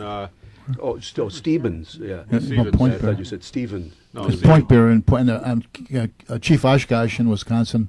We used to drink a lot of that. I remember. What was the one? Okay, we across from the 11th Ward Democratic office. There's Schaller's Pump. Yeah. And I can't Supposedly think the of. oldest bar in Chicago. Now They closed up. they had a direct. No, they're there. Oh no, No, Shelley's, they're no, there. they're Old still man's still going. there. Yeah. They'll never leave there. Is it was a direct line from the brewery next door, and I can't think of the name of it now. Which I would know it if I heard it. If we heard it again. As a matter of fact, if you'll excuse me, I'll try. I'm going to consult our research department. Go ahead, continue. Well, my favorite story about Shallers during I forget what election it was, Oh yeah. but some major network decided that they were going to get some really local color, and they were going to go live from Shallers on election eve. So I'll never forget this. It's got to be the early '60s maybe, and so whoever the announcer was, he goes through the whole thing. We're here in Shallers Pub on the south side, directly across from Mayor Daley's ward, the 11th ward, and we're here to get some local flavor. And he turns, one guy, he goes, so excuse me, sir, what do you do for a living? And he looks and he goes, I'm an astronaut. He said Welcome to the south side of Chicago. straight face. And then crack a right. smile. He goes, I think that was what the. yeah, okay. That was the big Jane Byrne Bolandic upset. I think that was. Yeah. No, he just kept on going. That guy was so straight with. Yeah, I'm an astronaut. Welcome to the 11th ward. What was Mayor Daley's comment at the 172 convention when he's being interviewed? Remember? Oh yeah, that was another classic when they said, "Yes, Mr. Mayor, you're back. You weren't seated. All the turmoil with the '68 convention, and so now looking back in hindsight, he goes on and on and on to get a comment from the mayor, and when he gets through, he puts the microphone in the mayor's face, and Daley says, "Excuse me, I'm going to go get a sandwich." That's beautiful, isn't it? They must have been 76 because they were unseated in 72. Yeah, by right. then. Yeah, 76. Yeah, you're Singer back. You're and finally, Jesse Jackson. Yeah, those guys. you're finally seated. Looking back, what's your I mean, he goes through the whole routine. Yeah, excuse me, I'm going to go get a sample. Wish that was on Yeah. YouTube or something. Well, I was, to go back to the 11th Ward, I was the captain of 19, and I used to take a detail over to 29's house, which is right down the street from the mayor's house, across the 9th Police District next door. And I had an Irish setter, Blaze. And Blaze was my show dog, and it was a Saturday or a Sunday or a holiday, whatever it was. It wasn't a weekday that I was there, and brought Blaze with me. And we had lunch or brunch, and I told the driver, I said, you know what? I says, I got to go take the dog for a walk. Pick me up. We got to run, pick me up. So I walked south. And I walked on the west side of the street, which would bring me right in front of Daly's house. And there was a squad out there, unmarked car, which was always there. And the copper was sitting in there, and I knew him, so we started chit-chatting, and all of a sudden I took a look at his face, and his jaw dropped, and he looks and he's not looking at me. He's looking over at the ground, and here's Blaze, good old Blaze, planting a grenade right on the lawn of Mayor Daly's house. And I looked at him and I said, "See you later, officer." Boom, and I went right back to my outside. So I always thought, well, I got back at him one way or the other. Is any member of the Daly family still living at the old homestead on South Lake? I don't think so. No, I don't. Once Sis died, Eleanor when Daly. she died, his lives there now. one of the daughters was there, but I don't know if she's still there. Right. I actually sat behind the house when I was in the youth division, the school unit. For the summertime, they did detail in one of the districts, and in 1992 it was, went to 9. I caught that a couple of times in back, which was nothing. It was just to be there, bring a newspaper, Yeah. The policeman's not there to create disorder. The policeman is there to preserve disorder. That's right. You better believe it. Somebody wrote a book when that book Quotations from Chairman Mao was out. They wrote a small book, Quotations from Chairman Rich. It had some of the and he act for a public figure. He had some absolutely classic lines. I know somebody asked him once about dishonest politicians. He's, there's dishonest politicians. There's dishonest reporters, too. As a matter of fact, I could spit on a couple from here. And he didn't like your insinuendos. I think that was one of his words, yeah. That's you, Dupre, but what trees do you plant? What good do you do? Oh, he made some, he said, they asked him about some hiree, and he says, he says, I knew him, and I knew his father before him. Who am I supposed to hire, strangers?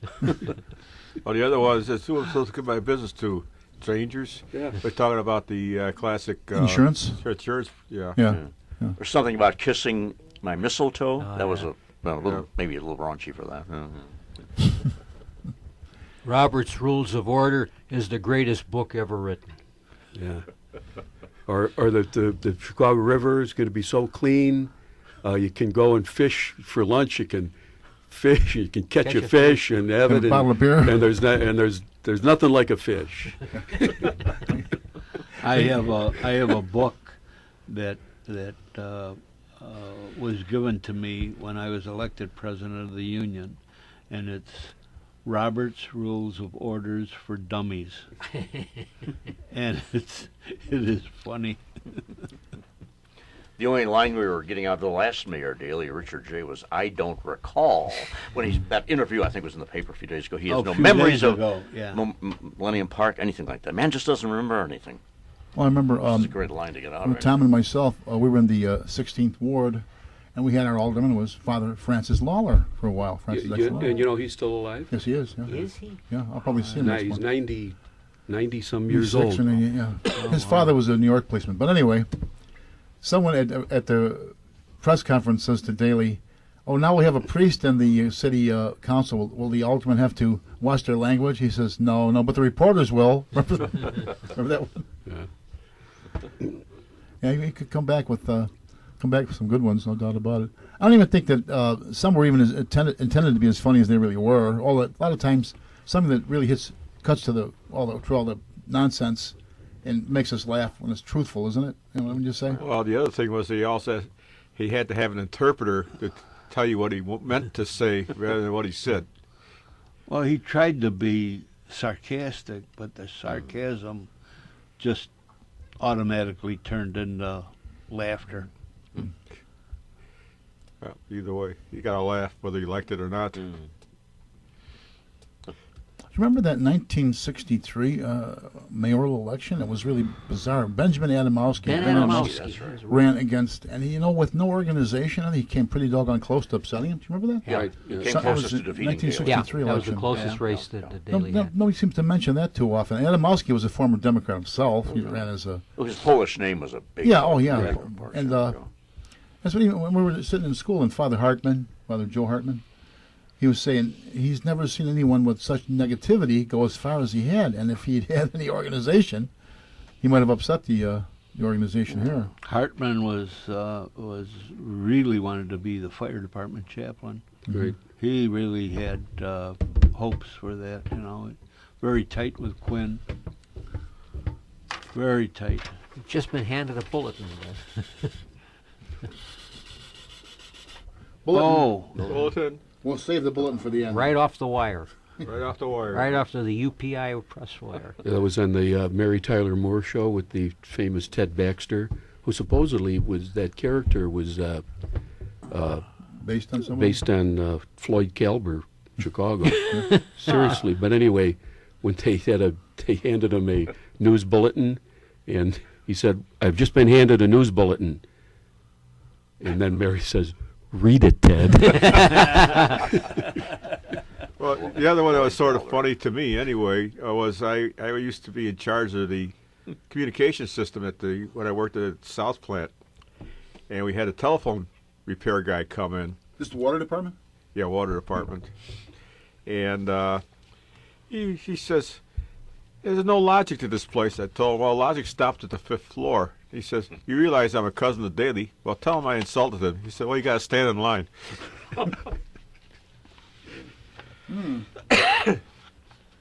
Okay. This is Ted Baxter saying good nights and good noot. They said in addition to Floyd Kelber, what's his name? They used to do in that Second City TV, Joe, what was his name? Joe with the... Wiseman? Huh? No, not Joe Wiseman. right? Joe No, on Joe Second City Daly? television. Guy Joe, Guy Joe Cavalier. no, he had an Irish name, but they said he got his ideas for his newsman from Floyd Len Kelber O'Connor? and Carl Grayson, observing, right? Joe. That was Joe Daly. He was one guy. No. This is the O'Connor name of would the be- actor's name. Joe. Oh. Joe Flaherty? Was there a Joe Flaherty? Yeah. It's Flaherty. Sounds right. Yeah, That yeah. sounds right. Different people were Flaherty, on there. John Candy was on there Taller, originally. thinner guy, yeah.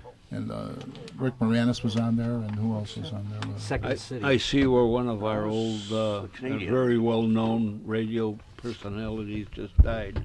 Hugh Hill. Yeah. Oh, How old did it say he was? This morning's Did you know? paper, Just or died, yesterday. Yeah, I think this morning. Yeah. How old was he, did it say?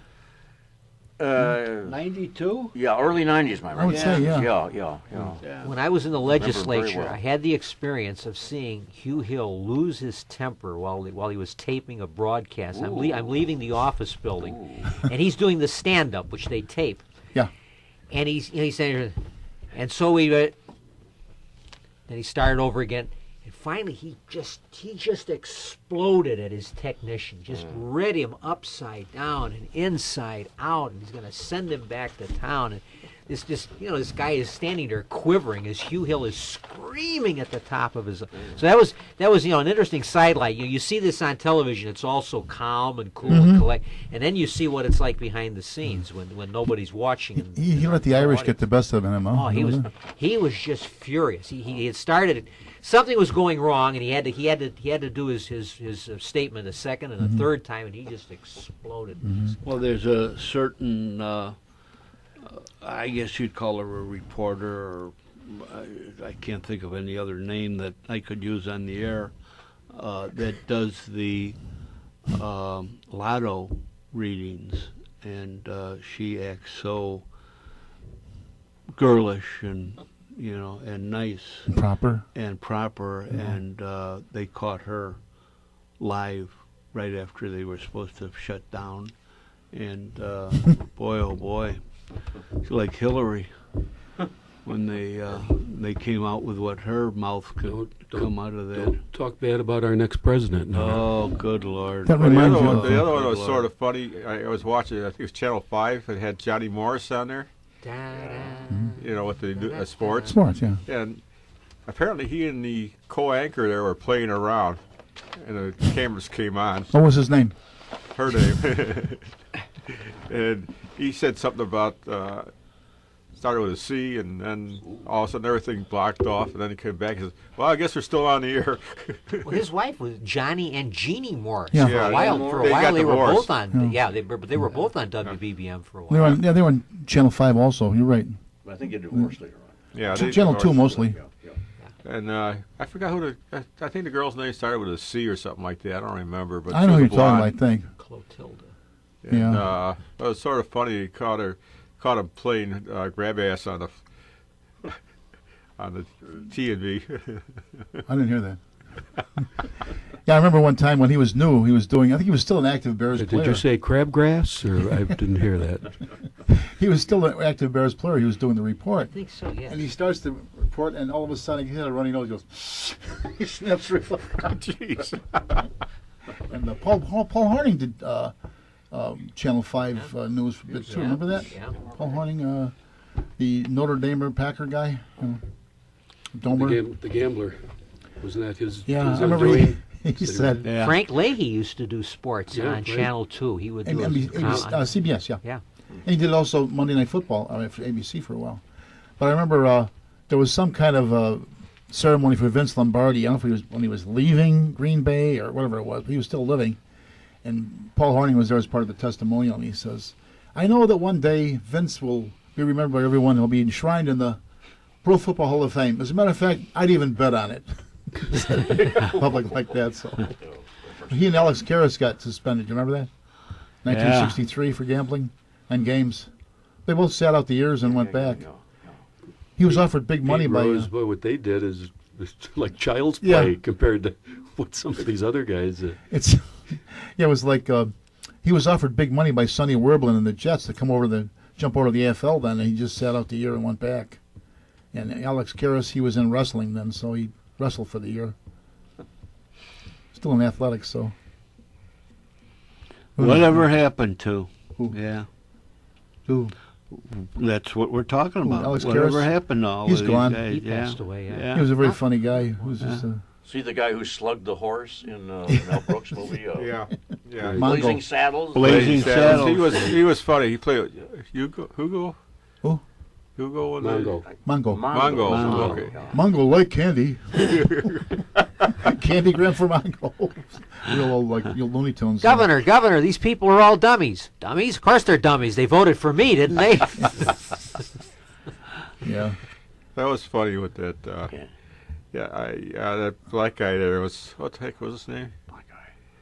Cleveland Little. He died later on too. He's a died- young man. Yeah, he died relatively young, Sure. and he was sort of funny. Oh, yeah. Rock Ridge. Yeah, the sheriff of Rock Ridge. All the Johnsons, Howard Johnson. And, Yeah. it was Howard Johnson's. How many flavors did they have then? 3 or something like that? Yeah, Three up flavors. on the sign, 3 flavors. I hope I can say this. Yeah. Wait a minute while I whip this out. And that was a one. You do it for Hope that Randolph goes, hope that Scott. goes. Sorry about that. Randolph Scott. Really? That was one of the best movies. Yeah. Yeah, it's Yeah, hard you to top gotta, on you that. gotta watch it several times to catch all the Oh, cliches in there. yeah. They ride off into the sunset and then stop and get into the Cadillac limousine with the chauffeur waiting for them. And then off camera, there's all this music, and it's Count Basie and his band. Yeah. So or the black kid going west and the on the wagon train, and the Indians see him. They go, Schwartz, remember? Yeah, Schwartz Just speaking Yiddish. Hedley Lamar banging Hedley his Lamar, head on the window every time he leans out I to see the understand there was a execution. lawsuit by Hetty Lamar that she never went anywhere with it. So. Really? She would have been Hedley living Lamar then, was yeah, the name yeah. of Harvey Korman's name, wasn't it? That's right, yeah. Hedley The Lamar. governor? Was he the governor? Hedley. They even make reference to it in the movie. He says, "How can she sue? She hasn't been born yet." You know, it's supposed to be 1880 or whatever. Yeah, right, yeah. Actually, he pronounced it Headley. That's yeah, because when they're swearing, we swear allegiance. I, your name, bunch of schmucks. Swear allegiance to Hedley Lamar, and they all say to Hetty Lamar. That's Hedley. Ooh, that's right. Yeah. So maybe she had a little grounds to sue. You know, a gag, Usually that's hard to do. Yeah. That's hard to do. Yeah, We're when you're just looking for celebrity. a little more media attention. a gag like that's similar to that made me think it was much earlier in Bob Hope's what was it? Alias Jesse James. Oh yeah, He's out west, and of course he's in Missouri or whatever. And goes in the bar, and there's a little kid with little glasses boy playing the the piano. piano. What's your name, kid? Harry Truman. Yeah, political figure. So Yeah, you can get away with some of that stuff because there's not, unless you're really just doing something dirty to the name, there's not much. if you're a public figure, yeah, Yeah. right. Now remember, you men will all be risking your lives, while I'll be here risking an almost certain nomination for the Academy Award. Yeah, they had. That's getting. Any other pictures like that? Whatever happened to? Seems like everything's a remake now, doesn't it? Everything's being rehashed through. There's no. Well, another great Mel Brooks movie was Young Frankenstein. I thought it was And the I'm best coming one. with another line up here, I should say. And then Frankenstein. what was it? Frankenstein. Igor, yeah. Igor. Igor. The other one, Frankenstein. America or the World Part 1 or History of the World. History of the Never saw World that Part one. 2 or They never even make it part 2. You guys No, know, Roman times. 15, and then he drops I was kind one of a the misfire 10, myself. 10 command. Oh, yeah, that. yeah. That was. I have here History of the World 15. Part 1. Oh, that's Yeah, they got some strange humor on that one. And there never was a Part 2. No, there never was a part 2. We took the kids. I didn't realize it was going to be quite like it was. The kids watching the damn thing. Anyway, our mistake. Well, it's just like Star Wars that came out as Part 3 when it came out. What about it? No, Part 4. Part 4. Part We're doing 4. Like prequels here, 3, yeah. then the middle 3, and supposedly an ending. Well, they started out with Part 4. Yeah, start with Part 4. That was a great classic there. And it's actually Cowboys and Indians, want to call it that way, or Cops and Robbers. And they made a big space venture out of it. And the rest of them I don't think they ever really matched up to the original one because of the dynamics of the new media, I guess the way I put it, because it was completely different than the rest of It provided Reagan with one of the most memorable lines of his administration, the evil empire. Yeah. They How used about that this- term, yeah, the even evil the term empire. Star Wars. Yeah, They what year that was? It 77 was it or? I think so. Anyway, 35 20th years ago, Century something like that. Fox, they thought their big picture was going to be Beyond the Other Side of Midnight. That kind of it was kind of like a soap opera based on kind of like Aristotle Onassis. So they booked that. Star Wars wasn't booked in as heavily, but that turned out to be the number one. Sure. They were drawn like crazy. I worked security for the state, the United Artists Theater. We had it there, 24 hours when it was open. Well, the other one They now it's got the same dynamics to it as Gravity, even though there's a lot of errors in there. Most of the people that reviewed it, they said, "Us here," but I'll go see it again. What was great about Star Wars, it was clear-cut good guys and bad Yeah. guys. There was none of this shades of gray. I mean, you knew who the villains were, and you knew who the good guy. It was like Well, there an was some- old-fashioned, There was some, the good guy wore a white hat. but there was some intrigue there. Who was? Well, yeah, but I mean, basically, you knew Yeah. that the Empire, they were the villains, and that Skywalker and Yeah, Hans, they were the good they were guy. the heroes, and it was like the 1940s serials. Right. And all without computer effects, too. And all because Yeah, yeah. they didn't George Lucas could not get the rights to do a new Flash Gordon.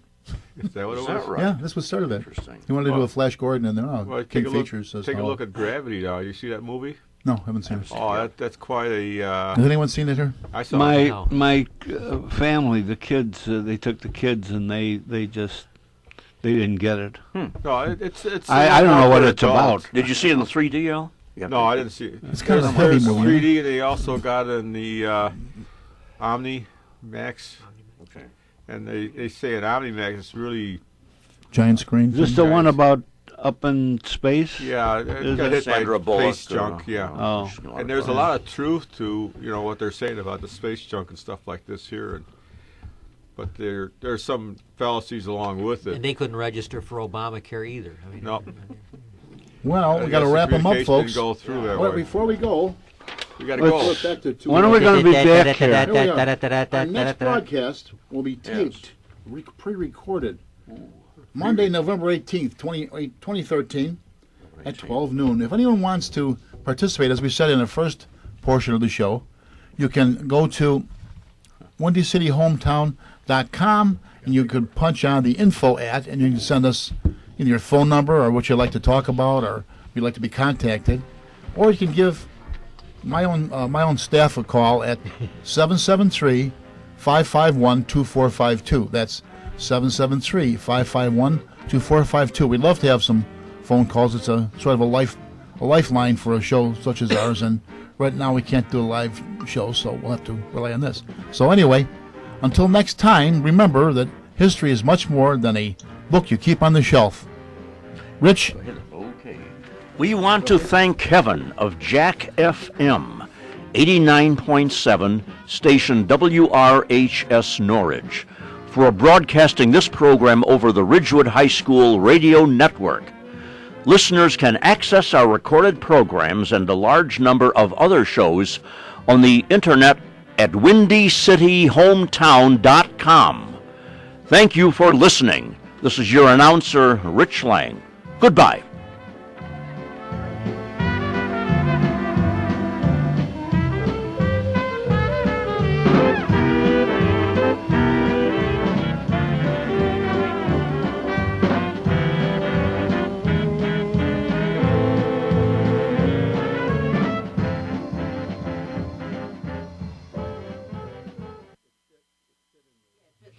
You have been listening to Meet the Chicago Historians from the John DeVita Broadcast Center on the Windy City Hometown Entertainment Network on Monday, October the 21st, the year 2013.